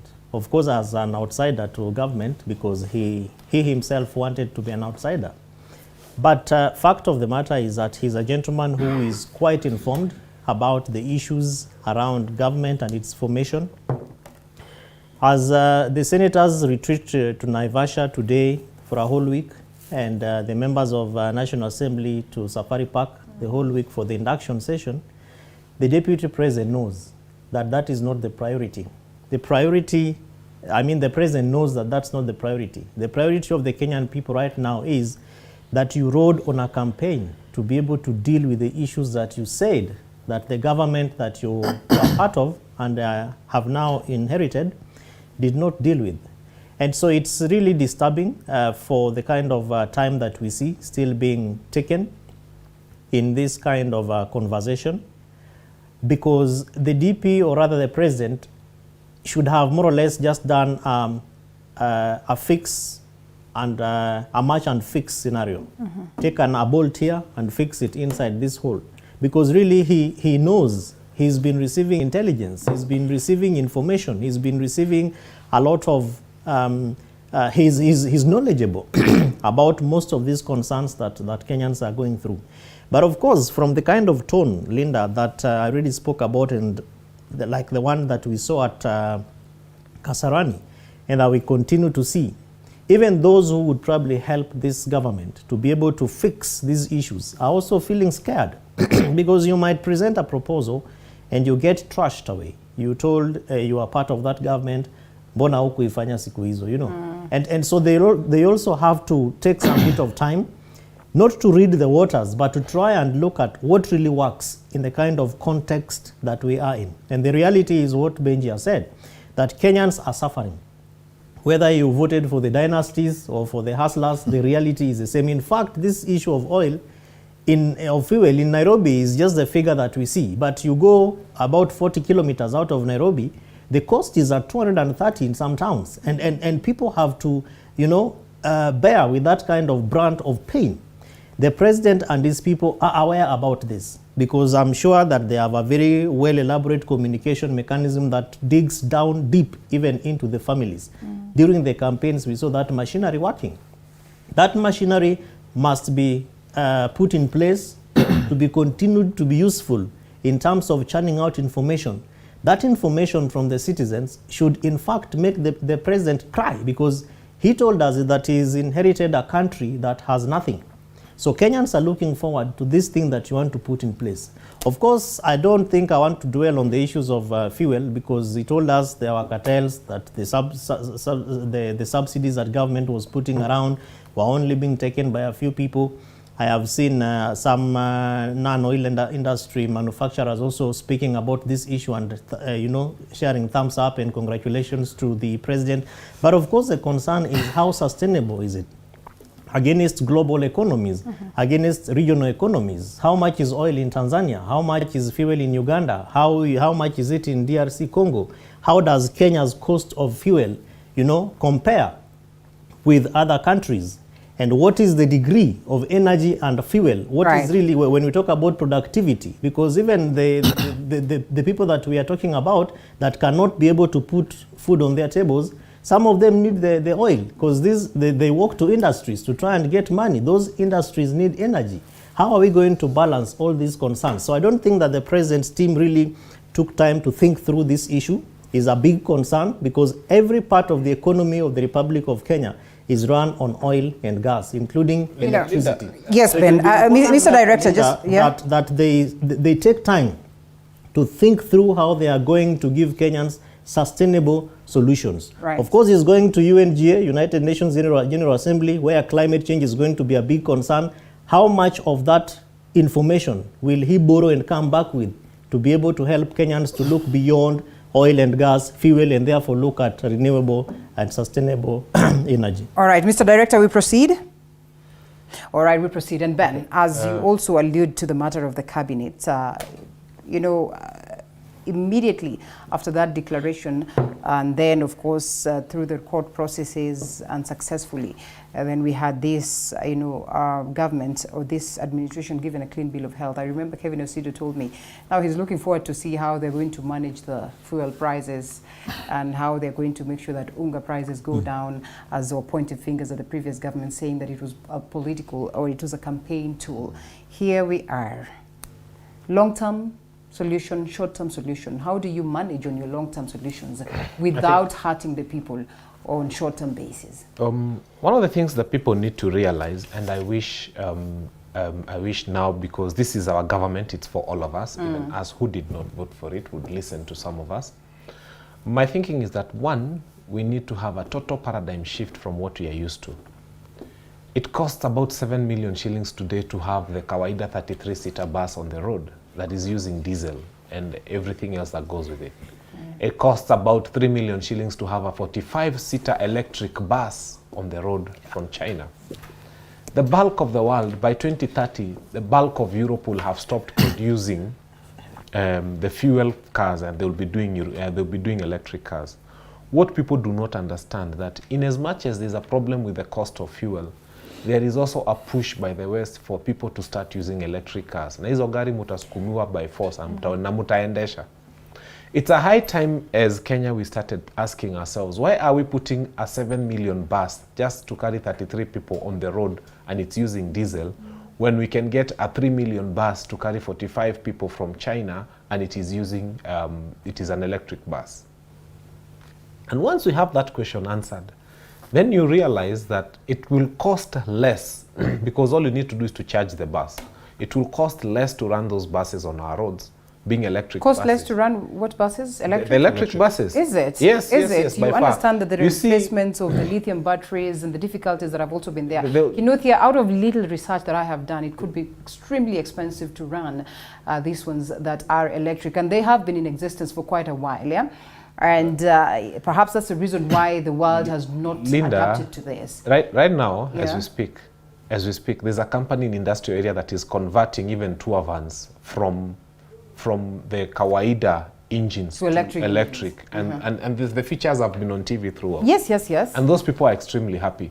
There are people here who are being stopped by insurance companies. They're already converting our Uber taxis from the kawaida petrol to electric, gas. to gas. And I think also that's the other reason why I'm saying we are not thinking in the spaces we are supposed to be thinking. If there are Kenyans right now on the street who do not even have all that scientific knowledge, who are converting our vehicles from petrol to start using LPG, and they're there, so many taxis, if you stop them on the road right now, they're using LPG. It tells you the next step would have been, how do we start containerizing biogas? And how do we start making our biogas that has been containerized go into our houses? Because then we have a lot of it being wasted. I mean, the question should be, must we cook with gas that is imported? Must it be liquefied petroleum gas? No, we are an agricultural country. So do we have biogas? Yes. Is there a science that can be used to containerize biogas? Yes. If we can containerize it, how do we get it to the homes? And then if we can containerize, how do we use it in our vehicles? How do we make sure that every other taxi there is probably using containerized biogas? So we are at a point where we are still thinking the way the older people thought and the people before us thought. But we have to get to a place and say we are in 2022. What are the solutions for 2022? Ben, someone is watching, and this is Emmanuel, and he says, you know, it is fine to give such a proposal, but Ben should also know that it's approximately around 50,000 shillings to transform this one to LPG, which also is also expensive to manage, with a difference, a minimal difference in comparison to the usual, you know, fuel that we have, fuel cars that we have. And therefore, at this point when we're still reeling, how do we even start imagining over 50,000 extra, Linda, and then to this space? Can I agree with him? Agree. You can see how philosophical Ben is now when he gets off. But how realistic? Off of the Ruto bashing thing. You can see how he's such a thinker. Okay. The benefits of clean energy by far outweigh the investments that you're talking about. I mean, just the benefit of clean energy. Clean energy means less pollution in the air. Less pollution in the air means better rainfall, better environment, you know, no diseases and what have you. I mean, that's a fantastic thing that he's talking about. But not just that. The second aspect of what he's talking about, containerization of biogas. A lot, especially in the rural areas. I know people that actually use biogas because they keep cows. Now, containerization of the same and piping of the same means jobs.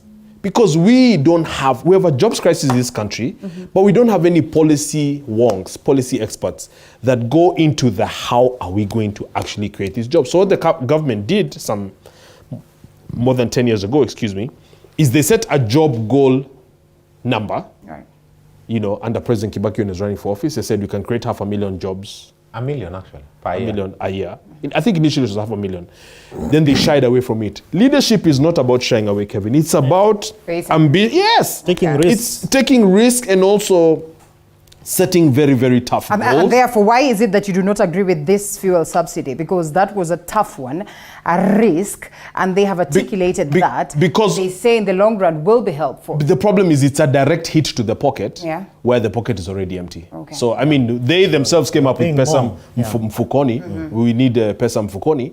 So how do I come and take from you what you already don't have? That's and we are available, even informally, to give ideas towards the job creation. And so I agree with Ben on that, is the importance of you know, doing a lot of these new lines of new energy, and it's called the Blue Ocean Strategy. Yeah, and just using those then to create opportunities and trainings and jobs that are actually sustainable around the counties. Now we're not even talking about Nairobi, because the kettle and whatnot are in Kakamega, where in Kiambu, where they do a lot of milk, etc. Containerize and find alternatives for petroleum, which is also a fine energy.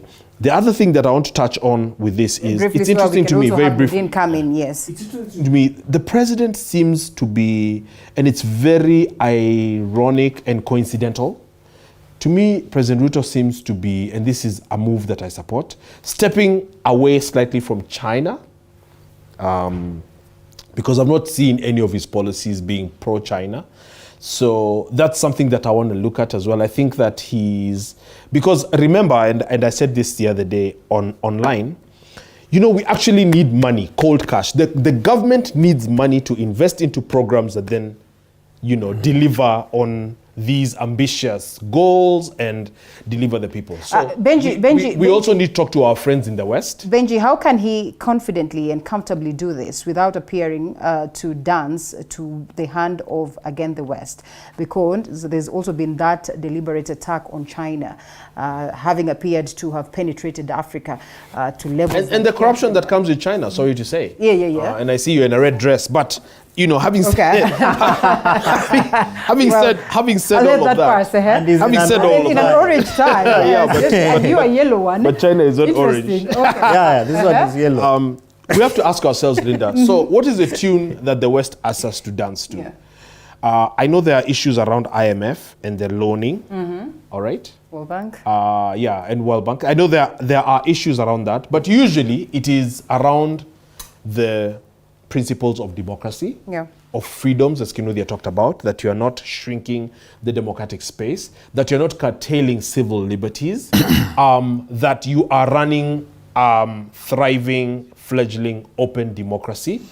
And then you can actually get investment from Canada, Italy, France, UK, US. You know, when you're talking about bold initiatives, like now the president has traveled, I suggested the other day that the president actually make a trip even to Russia, if need be, and to Saudi Arabia and negotiate a rate for petroleum for Kenya. Because 200 shillings, you know, is unsustainable per liter. We can't. It's completely impossible. And so, hands-on leadership is, okay, talk is cheap. When all is said and done, Linda, how are we actually going to get deliverable to the ground? And I would ask His Excellency Gachagua and his boss to actually, I mean, Gachagua is very well spoken and very aggressive. Dispatch him to Saudi Arabia to see the king. And Kenya has many things to find a way to around OPEC, or bring Mswada to OPEC on special, because our people are literally dying. Why? And you want to tell me the previous government has not tried that? You know they haven't. Okay, well. If they did, it didn't work clearly. It did not work, and therefore Ben then would ask, how? You see, the reality is that, like he rightfully said, he's a tough talker, a straight talker. But you see, at the end of the day, you see, this is supposed to be a negotiation at the end of the day. You might go there with your tough talk and it yields nothing. For me, there's something Ben has said that I've never really seen the honesty in it. Because when we say we go to the West because the West are pro-democracy and freedom, the same people that racially segregate other people, the same people where you had something like Black Lives Matter. So at the end of the day, there is nothing to pick from the West. The only reason why you'd see we go there is because they have interests in our country. Let us be honest. That is economic interest, that is political interest. And that's a sad reality about Africa. And the day our leaders rise up to the occasion and realize that they need to have a say in what happens in Africa, then it more or less becomes a continent as opposed to a colony, you know. You were here during the electioneering period, Yeah. in the processes of the declaration and the giving of clean bill of health of this very process, the congratulatory messages that we received across. And yes, those ones that perhaps would say are in these processes argued that this was literally the West in action. trying to acknowledge that we want to, align with Ruto, who appears not to be pro the China side and all that. And technically, so do we want to say that this is a game that was played from afar, and where does it land us eventually? We would be lying if we say the West don't have interest in our politics. Yeah. Remember a famous saying, choices have consequences? That tells you something. So, and I believe, in as much as he might want to go away from China, remember that you still have pending business with the China government.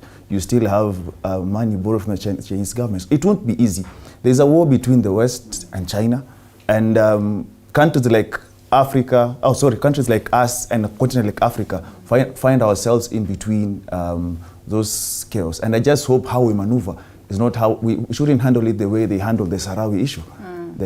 Because we need to be pragmatic. We need to be cautious in how we deal with our issues and dispense our issues, because that brings us to the issue about, now we're talking about there's no money in the coffers. Yeah. And when I hear people say that there's no money in the coffers, that reminds me of something else. It reminds me that there's someone that is lying to us in this country. There is a lie, but whoever is lying, we don't know. Why do I say this? All right. Because as we speak, Jimmy Wanjigi before the elections stated that Kenya as a country does not owe anyone anything. That was seen to be a political statement. But I believe it needs to be addressed. Right now, I've been told they found 93 million. All right? And the Cabinet Secretary for Treasury has not spoken. All right? So I believe the moment Parliament sits down officially and has a session, we need an address on what happened. You see, the claims by Jimmy Wanjigi need to be addressed. If it's true that we don't have a national debt and whatever is happening is a scam, we need to know if he's lying or not. Okay. And if it is true that they only found 93 million as well, we need to know as well. Because now that means we have to go into all the contracts that were done in the past 10 years. Okay. We were here when we were told certain contracts will be made public, which were never made. And all we hear is that there is going to be a commission for state capture. By who? By who? That is why he says... Let me just finish. The reason why I'm saying this is simple. The government we have in place, whether people like it or not, it is a government that came from the previous government. And that is why I'm saying it has remnants from the previous government. So any question we have shouldn't be hard to answer, because at the end of the day, now they're in government. When we talk about if we were promised by the other government, we'll see the contracts which were never seen. You are now who made the promise? Relax, Benji. Relax. He should say that because he's avoiding naming people. Why? I'm not avoiding anything. Listen, let me tell you something. If you said contracts will be showed, they were never showed. You are now in office. And we are being told there will be a commission, for example, all right? A state capture commission, an inquiry and everything about conflict of interest. Do you know the sad reality about that commission will never see the light of day? And I'll tell you this, because you talk about conflict of interest, 3/4 of the people who are in government right now did business with government. So when you start going after certain people, it will come back to you. And that is why corruption cases end in Kenya. Because when you want to fight corruption, as you move, you're reminded that, remember, as you fight them, you made money as well. And that is the problem. For me, I believe we need to have a holistic conversation on matters. One, that is corruption. And number two, that is why I started by saying there's someone who's lying to us as a country. And that is what happens. That is why politics is more or less about propaganda and lies. And before you know it as a Kenyan, you voted and life has moved on. Right. Because people were told on the 10th of last month, everything will be down. Remember, as per the law, you cannot be sworn in on the 10th. And that is the lies I'm talking about. So we need to be holistic and we need to be realistic in what we offer the people. So away from the propaganda and the lies, what we want to know as a country, number one, we need to be addressed on the claims by Jimmy Wanjigi. Very serious claims, because when you say there is no debt in this country and that whatever is there is a scam, so who has stolen the money? If it is the former government from the presidency, so then we put to account. We put to account. Okay. If you found 93 million, we need to know where that money has gone and who you realize. So that is a discussion we need to have as a country. And that is why I'm saying I hope this parliament that we'll have, they will move away from seeing themselves as Azimio and Kenya Kwanza. And remember that you represent a constituency with delegated power. And that is why I started the conversation today by saying, if you are in Azimio or Kenya Kwanza, the oversight role is still on you. Yeah. Don't forget that just because you are in government, you forget that you have to do oversight role. Right, through to 8. And you didn't say anything about the cabinet. Briefly, yes, let's allow... Yes. Okay, the first thing is, before we even get to the cabinet, because I'll say that, the first thing is, as we sit right now, this country does not need those big theories about how to start putting money in the pockets of Kenyans. I have said on this show before that it takes one rich man to import a container of toothpicks. It would not take 1,000, it would take slightly more than 1,000 people to manufacture a container of toothpicks in a month. So if we stop importing rubbish, if we stop importing things, that, if, 60 years after independence, we cannot manufacture our own bicycle. If we just wake up tomorrow and the president comes up with a list and says, kama hamwezi tengeneza toothpick, let your teeth rot. Handkerchief, underwear, things that, a table like this, things that Kenya should not be importing. I'm telling you, if we ban importation of half of the stuff we import, mpaka mwiko, will create jobs. Squeeze mwiko inatoka China. Right. You will have such so a huge it is number okay of to, first jobs. of all, just wake up in the morning and first ban importation of things that we can make as a country. Without doing a lot of theoretical stuff, this country will have a way forward. Secondly, on the issue of whether there is money at Treasury or not is very interesting.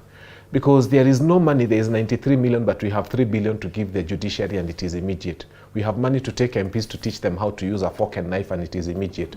We have money to take people to the UK and it is immediate. We have another money to take another delegation to the US and it is immediate.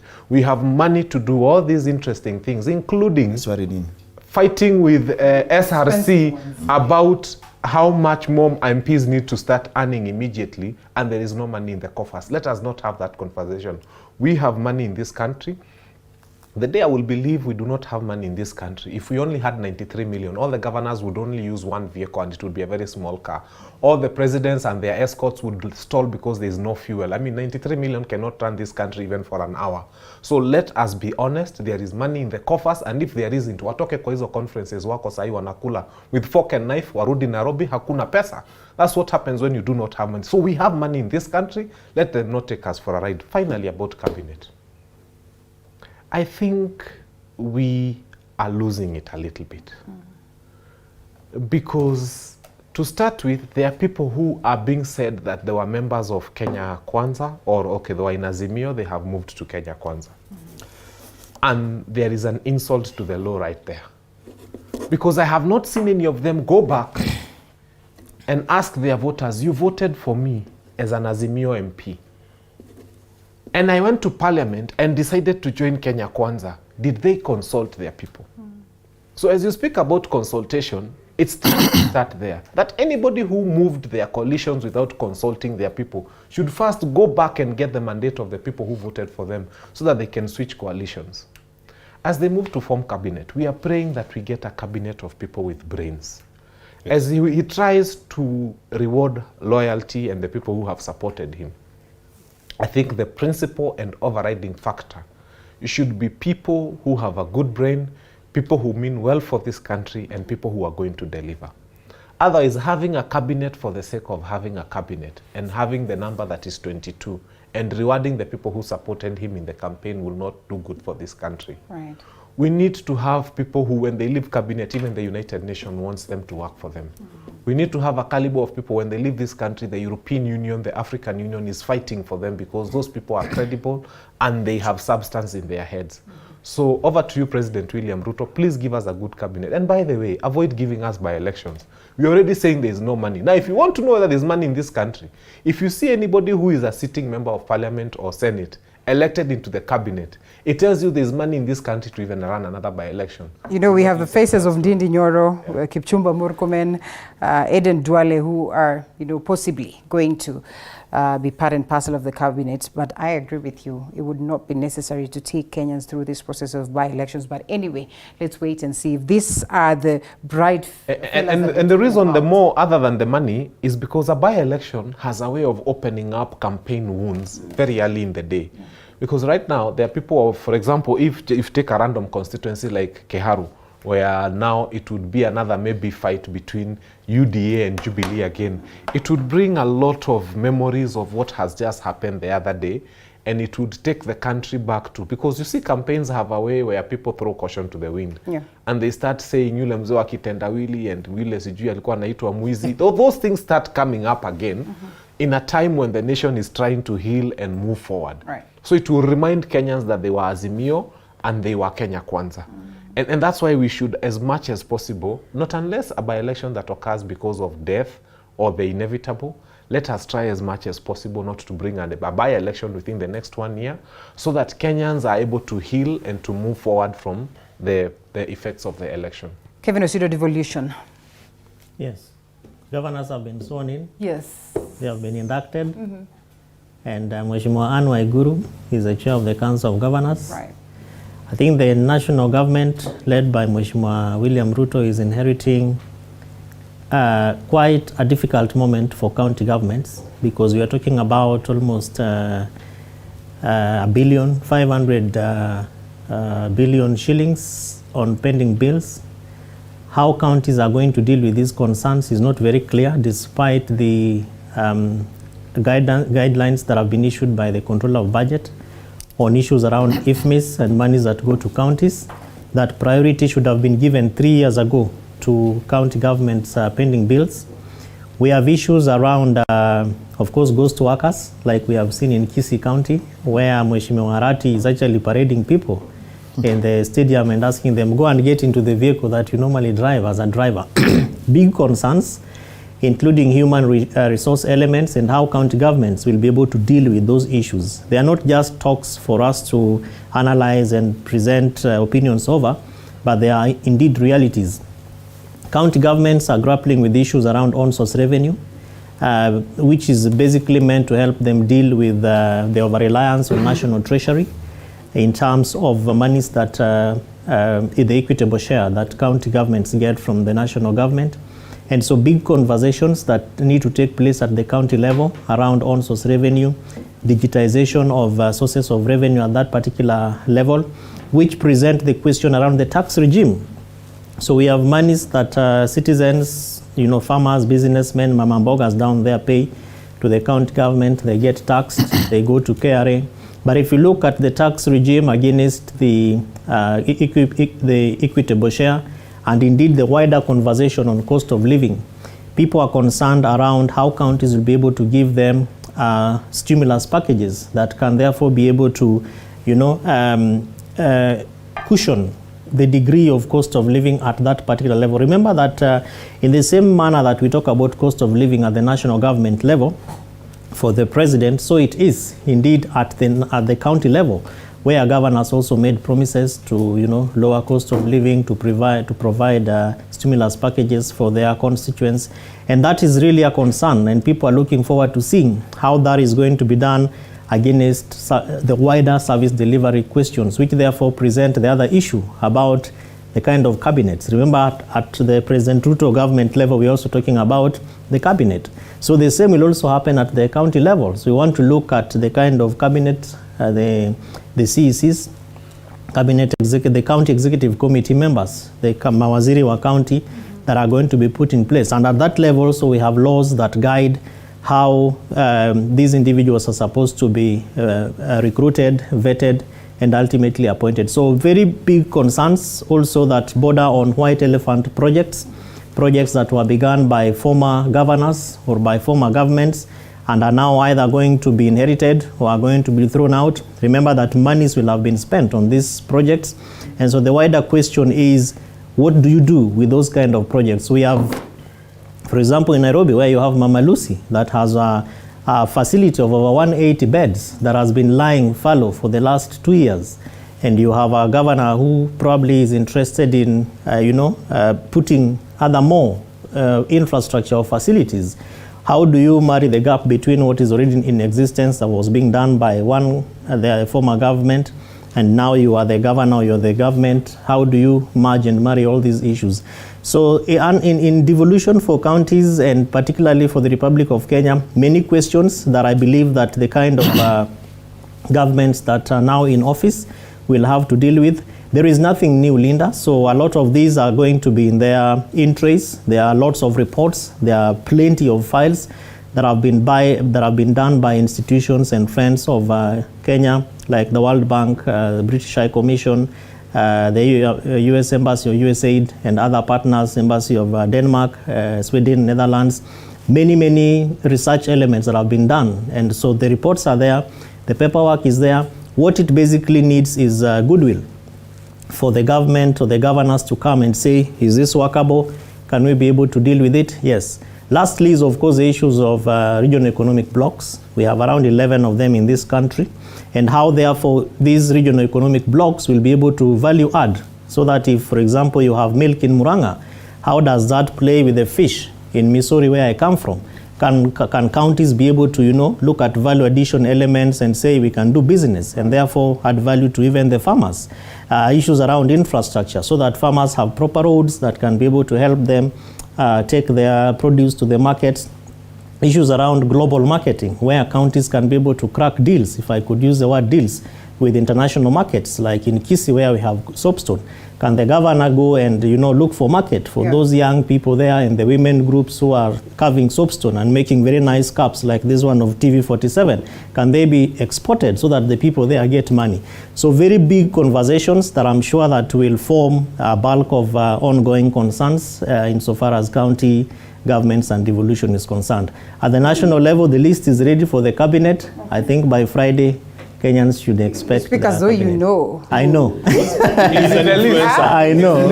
He deserves to be in the list. Linda, let's take a short break and then come back to that, Benji. Allow us to take a quick one. We take a break, then we come back. Yeah, because I want to follow up on what Kevin has said, because he's really given a lot. Oh, okay. Yes.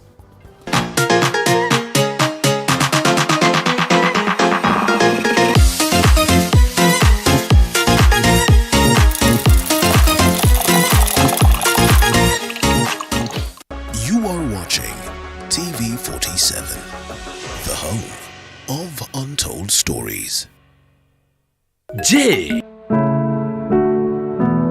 Disability is not only limited to physical disorder, but also mental issue. From depression, I was under depression for like 2 years. Bipolar. Bipolar disorder is a mood disorder. And even suicidal thoughts.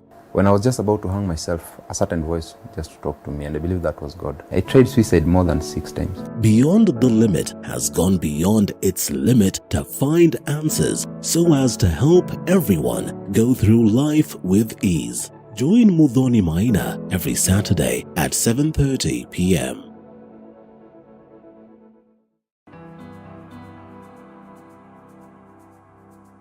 Starting this September at 8:30 p.m. on Tuesday, The Realtor brings it all to perspective. We identify a property, discuss and demonstrate the journey towards ownership.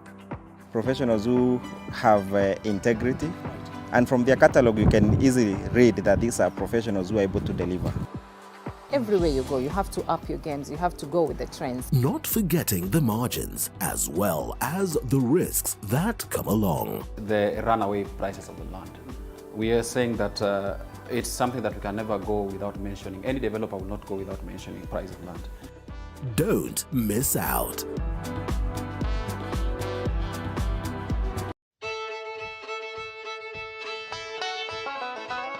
Do you want the latest news on farming? We've got the WikiLeaks for you. Get it? No? Well, okay. Every week, we give you insights on different farms, from crop farming to animal keeping. They're very hardy insects, yeah? The larvae is a very hardy insect. We look forward to having an optimum production in maybe about 5 years. Yes. Oh. Yeah. So we plant every week and we harvest every week. Join Violet Njoki every Sunday at 6:30 p.m. as we skooma the wiki. It's not all the time you have to read your farm. Sometimes it's of benefit.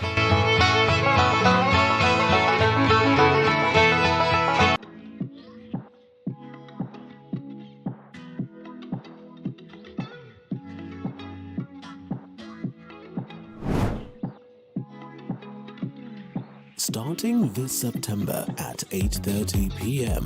Hi and welcome to The Grind. My name is Violet Njoki. Well, last laps of this very segment in about 30 minutes, we take a look at the laying to rest of the Queen, as well as briefly on the cabinet, and allowing the gentlemen to as well submit on what we have been discussing, that is on the first session. So still in studio, we have Kevin Osido, Benji Ndolo, as well as Ben Kinuthia and Norden Kagai. Benji. I just wanted to underscore something that Kevin Osido has just said about devolution. I applaud and admire Kevin's zeal in devolution. His organization has worked very hard to get devolution to take root. You know, devolution was fantastic because it disperses powers from the national government, gives a representation of government and political power at the local level, so that you in Migori, for example, you're not just looking to the president in Nairobi, but you have a governor closer to you, services closer to you, etc. What I don't understand, and what I call classic impunity, Linda, is this issue of mismanagement of devolution at the county. It is so unacceptable. It is the definition of impunity. How do you accrue pending bills to the level of 500 billion plus in bills due to business people? And His Excellency Gachagua talked about this last night with a lot of pain, that a supplier comes, gets an order, a tender, a contract, supplies the same. The governor, you know, Machakos County, where I come from, is one of the best examples. If you look at the Auditor General's reports of the 3 Ukambani counties, you find that Makueni County has a pending bill of 3 million shillings against Machakos, which has pending bills of over 10 billion. That tells you, and then you contrast that also with Kitui. I think Kitui County has something like 17 million. That tells you that payment of bills is at the discretion of the governor, let alone allocation to counties, which is also another issue. That some of us are good. You know, sometimes also you have to have networks within government, treasury, etc. that you can, like you talked about IFMIS. A lot of people don't know this, but sometimes, you know, IFMIS usually, there's a time when it works, there's a time it doesn't work, as far as disbursement. You understand? So if you don't know when it's on, by the time you find out, it's already on, people have paid, and it's disabled. You understand? We must have a situation where governments, county or national, are not being run at the whims. You know, a governor wakes up in a bad mood. So we have an example of one of the counties, I don't remember exactly which one, where the governor came in and said, now all the people who worked with the other governor, mimi siwajui, so sitawalipa. You know, this is how we're destroying the Kenyan economy. This is how we are punishing Kenyans. Because the supplier has taken a loan, has a family, this is his line of work. How do I just come in and say, I cannot pay Kinuthia? What we need to do is verification and validation of the pending bills, and then quick and expeditious settling of the same. It is really ridiculous that the president had even asked for settlement of pending bills as a matter of priority. I know a lot of that happened. But we also had a president in Uhuru where, you know, he gives a directive, then it's like after 2 days, he has forgotten what he has said, and people just do what they want to do anyway. That again is also the definition of misleadership. You know, Uhuru had very poor follow through on issues. He just says, okay, we're going to release the SGR contract. He says it on camera, on a national television. 21 days of dealing with KEMSA? Within 21 days, yes, 21 days I'm going to prosecute KEMSA. I am removing so-and-so. We're going to prosecute him. No. No. And then once you have given that, you know, then you have absolutely no follow through. You still hear people like NMS have consumed I don't know how many billion. We must have a semblance of order. And in fact, my suggestion to the president is to delegate the responsibility of managing counties. And I think this should now go as a statement from TV47 as a tweet. 1 second, let me finish.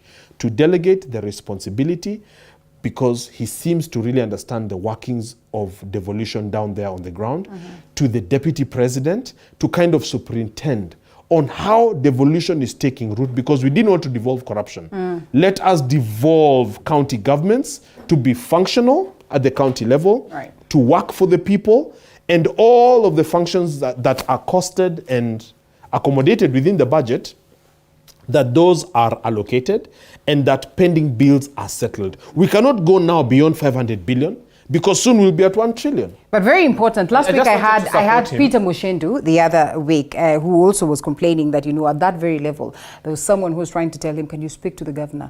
I have done this and this and this work and they have not paid me. And he has documentation. But the most unfortunate thing is that this very same person tells me, I hail from that very region. And whatever this supplier says that they did, or this contractor says that they did, they have not done anything totally. But they're still claiming to get this money. That's why I talked about That's why you talked about verification and verification. validation. I agree. Those two steps Those two very important. Because you're not going to come and do a verification and lie to the governor in writing. Well put. But it's very simple. I think we need to get to be alive to what happened on the 28th of February 2020. There was a bill called the Prompt Payment Bill of 2020. Which is still lying at Senate. It's just a 10-page document, just 10 pages. And I think it's not very heavy. They can pass it because it is light. They pass it. First order of business. Because if they are serious about getting people paid, let them not. Because it was a very good... Give it to Osido's organization. It was a very good... It's the Prompt allows, I can make an addition after. He's a very good voice. And if that would happen, and it was very clear within that by the time you get an LPO, the government must have certified that they have that money and that they are able to pay you within this period of time. And so it was a very clear 10-page bill, not very complicated. So I think in support of what he's saying. Yes, thank you. If this economy, because right now when it's running, they're saying there's about 128, 130 billion going round. If this economy had 500 billion going round. Yes. Things would be different. Yes. And we're not, you see the problem, these people in government, I think, kind of forget things. The minute they take 500 billion and pay everybody, that money doesn't go anywhere. It just remains in the economy. It remains in the same bank. It's paying school fees. It buys buying food, a bed here, buys a matatu, fuels. Someone buys some new lipstick and so on. It's still, that money is still here. And so the government will still get it back very quickly in taxation and so on and so forth. So I think whoever is holding on to money, those people who are afraid of spending in government, should just realize that, we can find a way to create an excuse for not importing. Like now, there's so many cars in the country right now. And some people, when they get money, they're very quick to import the newest Prado, 20 million and so on and so forth.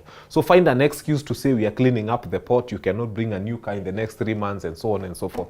What will happen is that people will get this money and they'll have to buy the cars available in the so many yards. Since and everywhere, the cars are so many.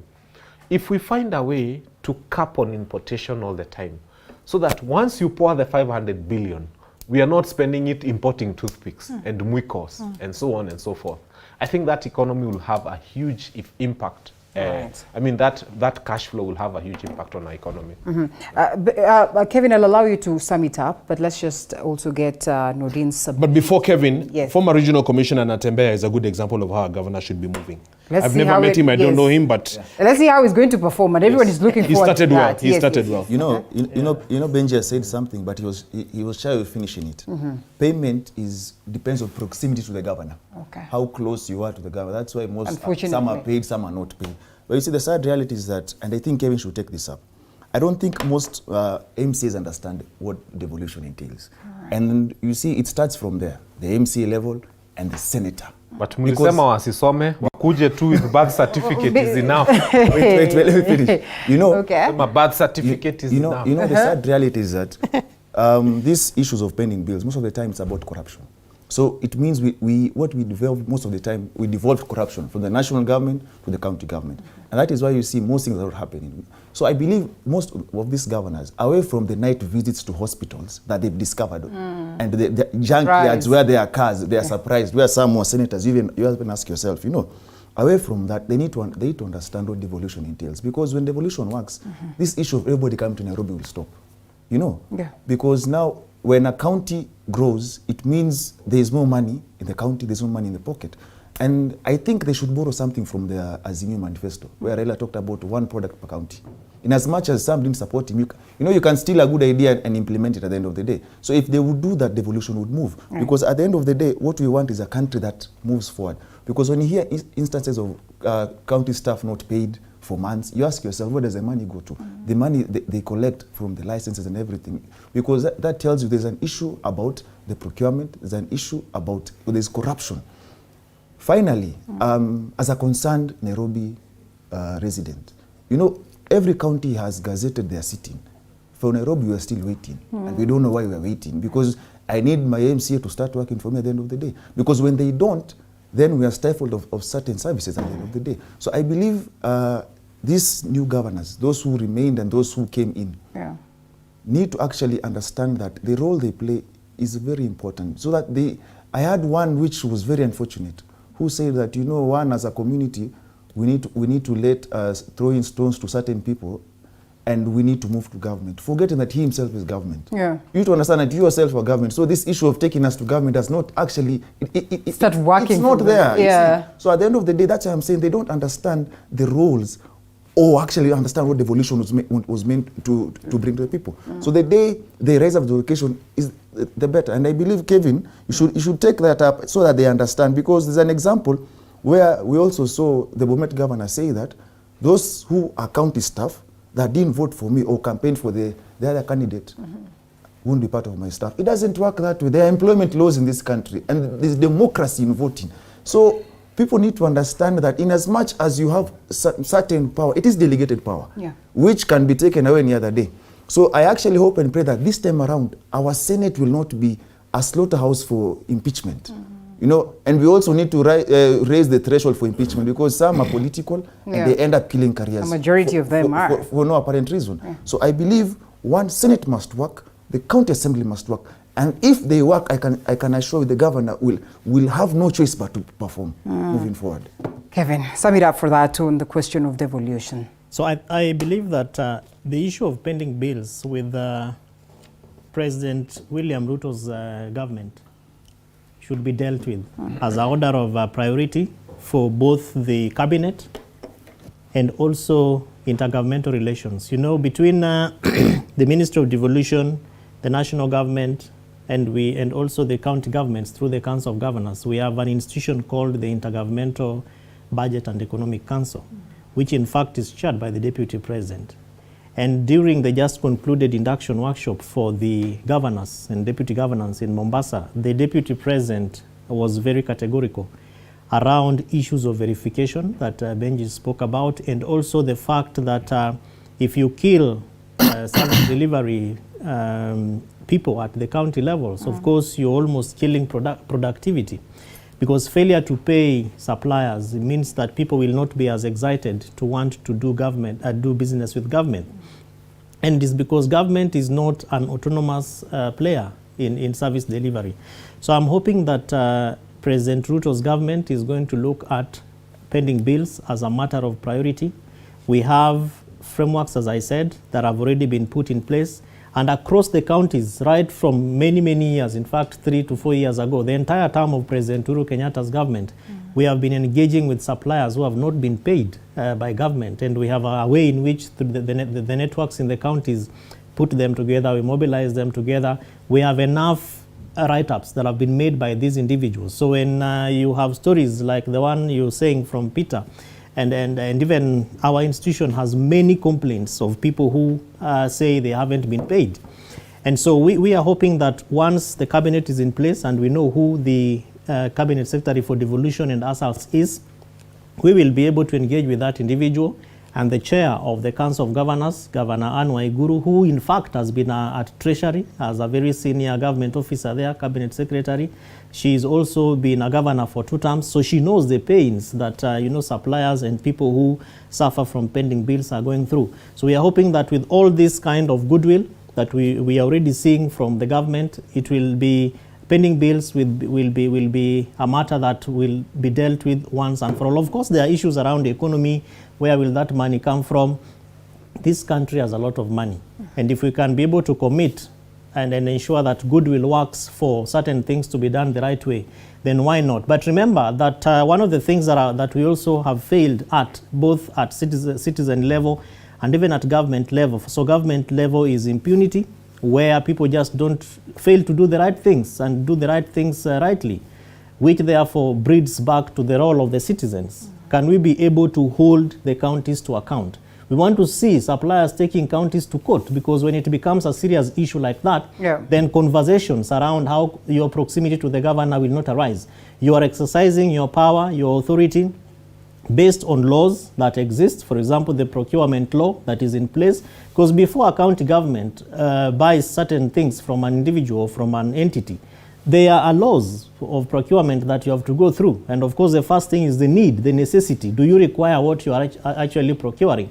So if the county says yes, and many people apply, and you are picked, why can't you be paid?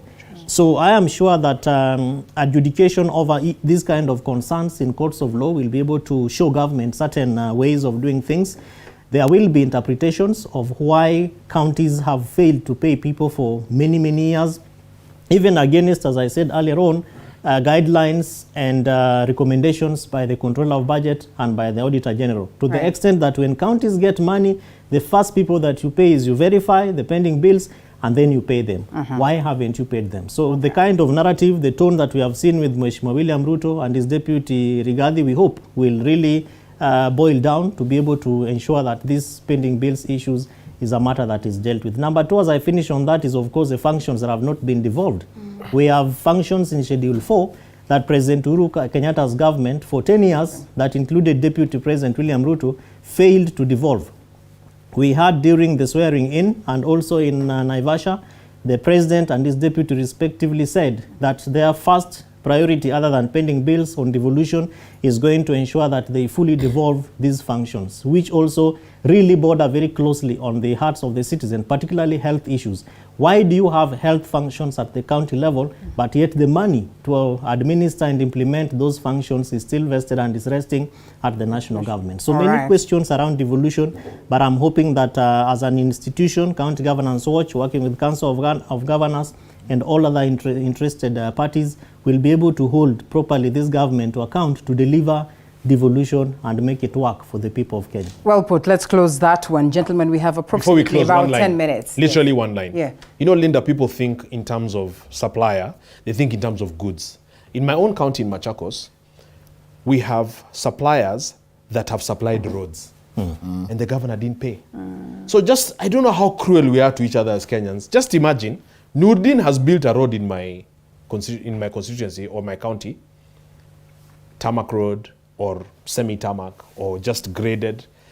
And then there's just this argument about whether to pay or not. Should be paid, or when, where. And so we don't like talking about the dark side of things, but I have heard of families or suppliers that, under stress from auctioneers and loans, have committed suicide. Yeah, that's true. We have names. Just he has actual names.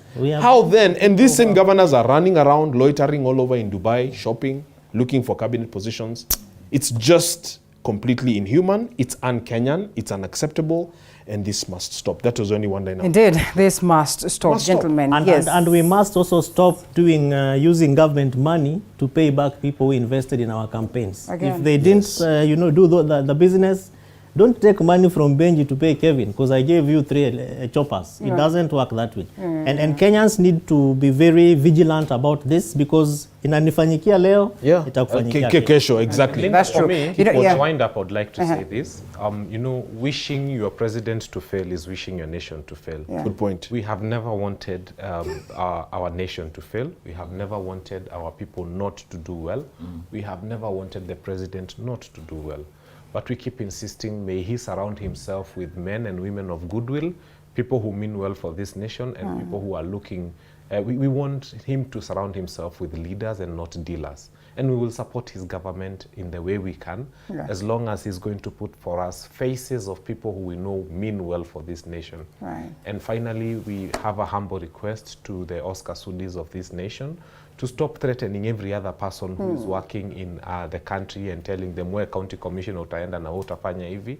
I think the people now who are surrounding the DP, the president now, need to make him feel that, not to make people feel like we are still in a campaign mode, but rather to allow him to be seen as a president and a president for all Kenyans. He has a huge responsibility on his shoulders.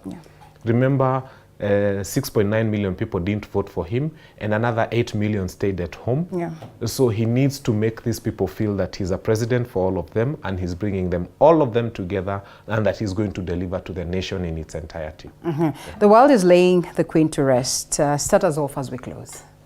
First and foremost, I think I was here last week when we talked about this. Yes. And my statement remains the same. For those who are mourning, condolences to them. For me, I'm not mourning. There's nothing to mourn about at the end of the day. And that is basically because as an African, as a Pan-Africanist, we've had issues, courtesy of the colonization that happened in this continent. And nobody, she's never had the concern about, you know, there's a petition that is about 117 years, dealing with the skull of Kwetalel, dealing with matters of colonization, still pending, never bothered. So why should we mourn at the end of the day? I have nothing to mourn.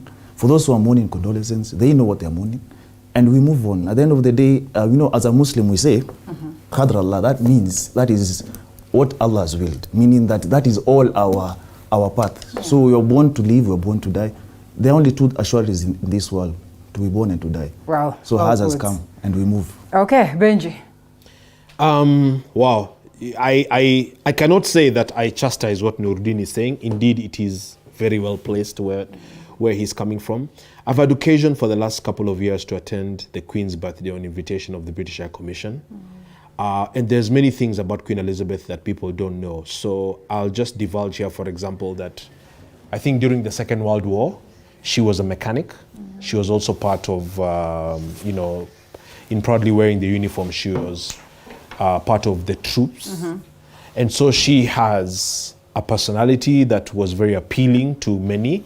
She has an identity, she has a sense of humor. And so people that really met her got to know her closely. I know President Barack Obama liked Queen Elizabeth very much. And so that is really, you know, without saying too much, you know, just the personality of a person for me is what I look at, the character.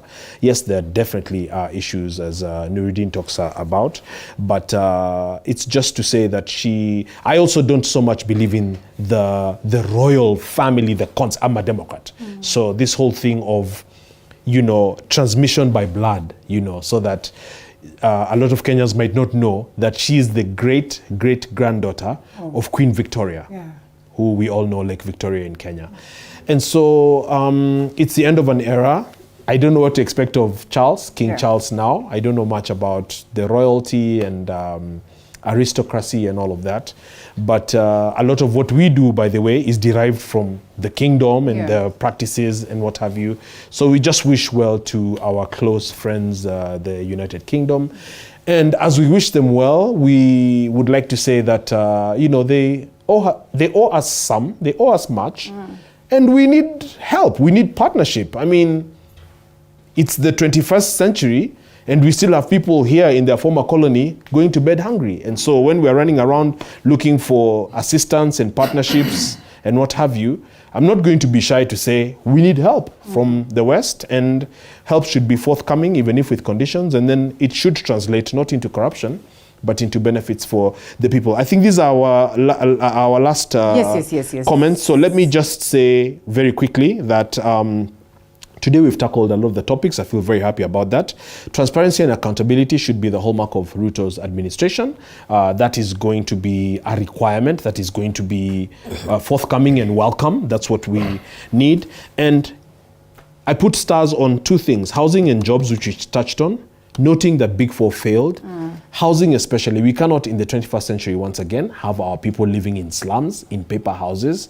We need a program, which he talked about in his manifesto, for quick building, affordable housing, housing ownership, and that cannot happen without job creation. Right. And so we're available, and many will be available, and it is going to be about, by the end of the first term, deliverables. It's not going to be about talk. Right. It's about deliverables, about hitting the mark, about using the skills and the energy of his deputy president, delegating as much as possible, and implementation so that this can work. Thank you very much for having us here. Thank you so much, Benji. In less than 2 minutes. The British High Commission has invested a lot in this country. Of course, EU before Brexit, now United Kingdom, continues to engage with Kenyans. And indeed, as part of history, there are things that we borrow largely from that country. And so mourning the Queen presents us an opportunity to also mourn both the good things and the bad things that we have enjoyed in their partnership. As Benji said, I've also had opportunities to enjoy the Queen's birthday and indeed organized one in Kibra with old mothers who are almost the age of the Queen about 2 years ago. And when you listen to the story and the history that Kenya enjoys with the United Kingdom, it's one that is supposed to help us to grow and to become better. And so I hope that as the President heads to UK for this funeral, across other 200 plus global leaders, including the US President, is going to come back with lessons on how we can be able to do things better and how we can be able to better our pitfalls, and therefore being able to make the lives of Kenyans better, which is what I hoped that the independence, the uhuru that we got from our colonial rulers was supposed to be. And so we hope that, given that Kenyans now have an opportunity to vote for their own, other than the Lancaster people sitting and giving as a leader, that power and that sovereignty is going to be ringing every day in the hearts and minds of Kenyans, particularly in the heart of the President, so that he's able to deliver. So may the soul of the Queen rest in God's peace, and may the people of the United Kingdom have peace even as they mourn. That we need assistance from them. Dead aid. Yes, briefly. I am speaking her language. I wish there was another way to talk about this, but I'm speaking her language. Okay.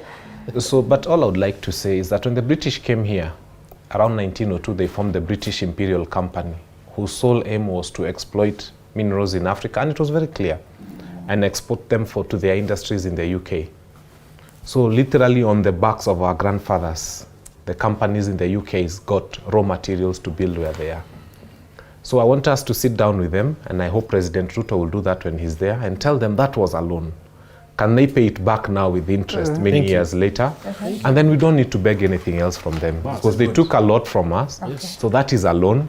Now they can pay back the loan with interest, so that akitoka kule asikuje na something that looks like we owe them, but it becomes that they are paying back for what they exploited from our country.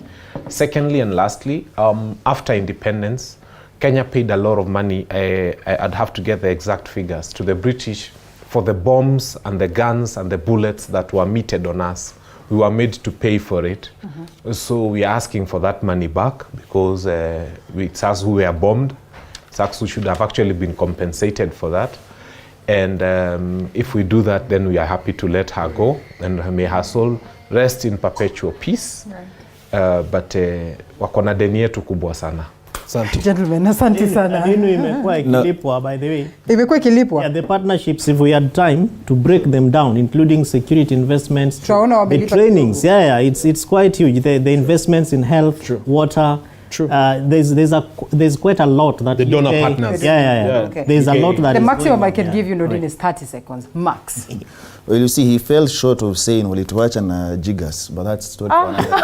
But now, at the end of the day, what I pray for is, since we have a new government, for this government to succeed, which we all hope it succeeds, unless you're just a sadist. The only thing that will help this government succeed is the observance of the rule of law. When you observe the constitution, these things we're talking about, cabinet appointments and everything, when you observe the rule of law, everything else will flow. And I really hope and pray that is what, because I've heard the president say that they will follow the rule of law, and which is good, which is commendable. And I hope he learns lessons of the government that they were with the former president, and that he steers away from anything that is unconstitutional. That will in itself make him succeed and prove whoever is doubting him wrong. Because I can see they take or reference to Mwai Kibaki. So I hope if that is the reference, then we're in for a good show. All right. And we cross fingers for the best. Gentlemen, thank you so much for gracing the show this morning. Norden Kagai, Wakili, last speaker, equally lawyer Ben Kinuthia, and communications guru, rights advocate, and equally political strategist Benji Ndolo. Thank you so much for speaking to us. And the executive director of County Governance Watch, and also a governance expert, Kevin Osido, thank you so much. You are welcome anytime, and the Santi Thank you very much. All right, we close it, not in totality, so much feedback, but then again, we do not go through this because time does not allow us, but we appreciate your contribution. In a bit, we cross to a different conversation on matters health, so don't you go anywhere. Thank you. You're the best, Linda. Yeah, we are still here.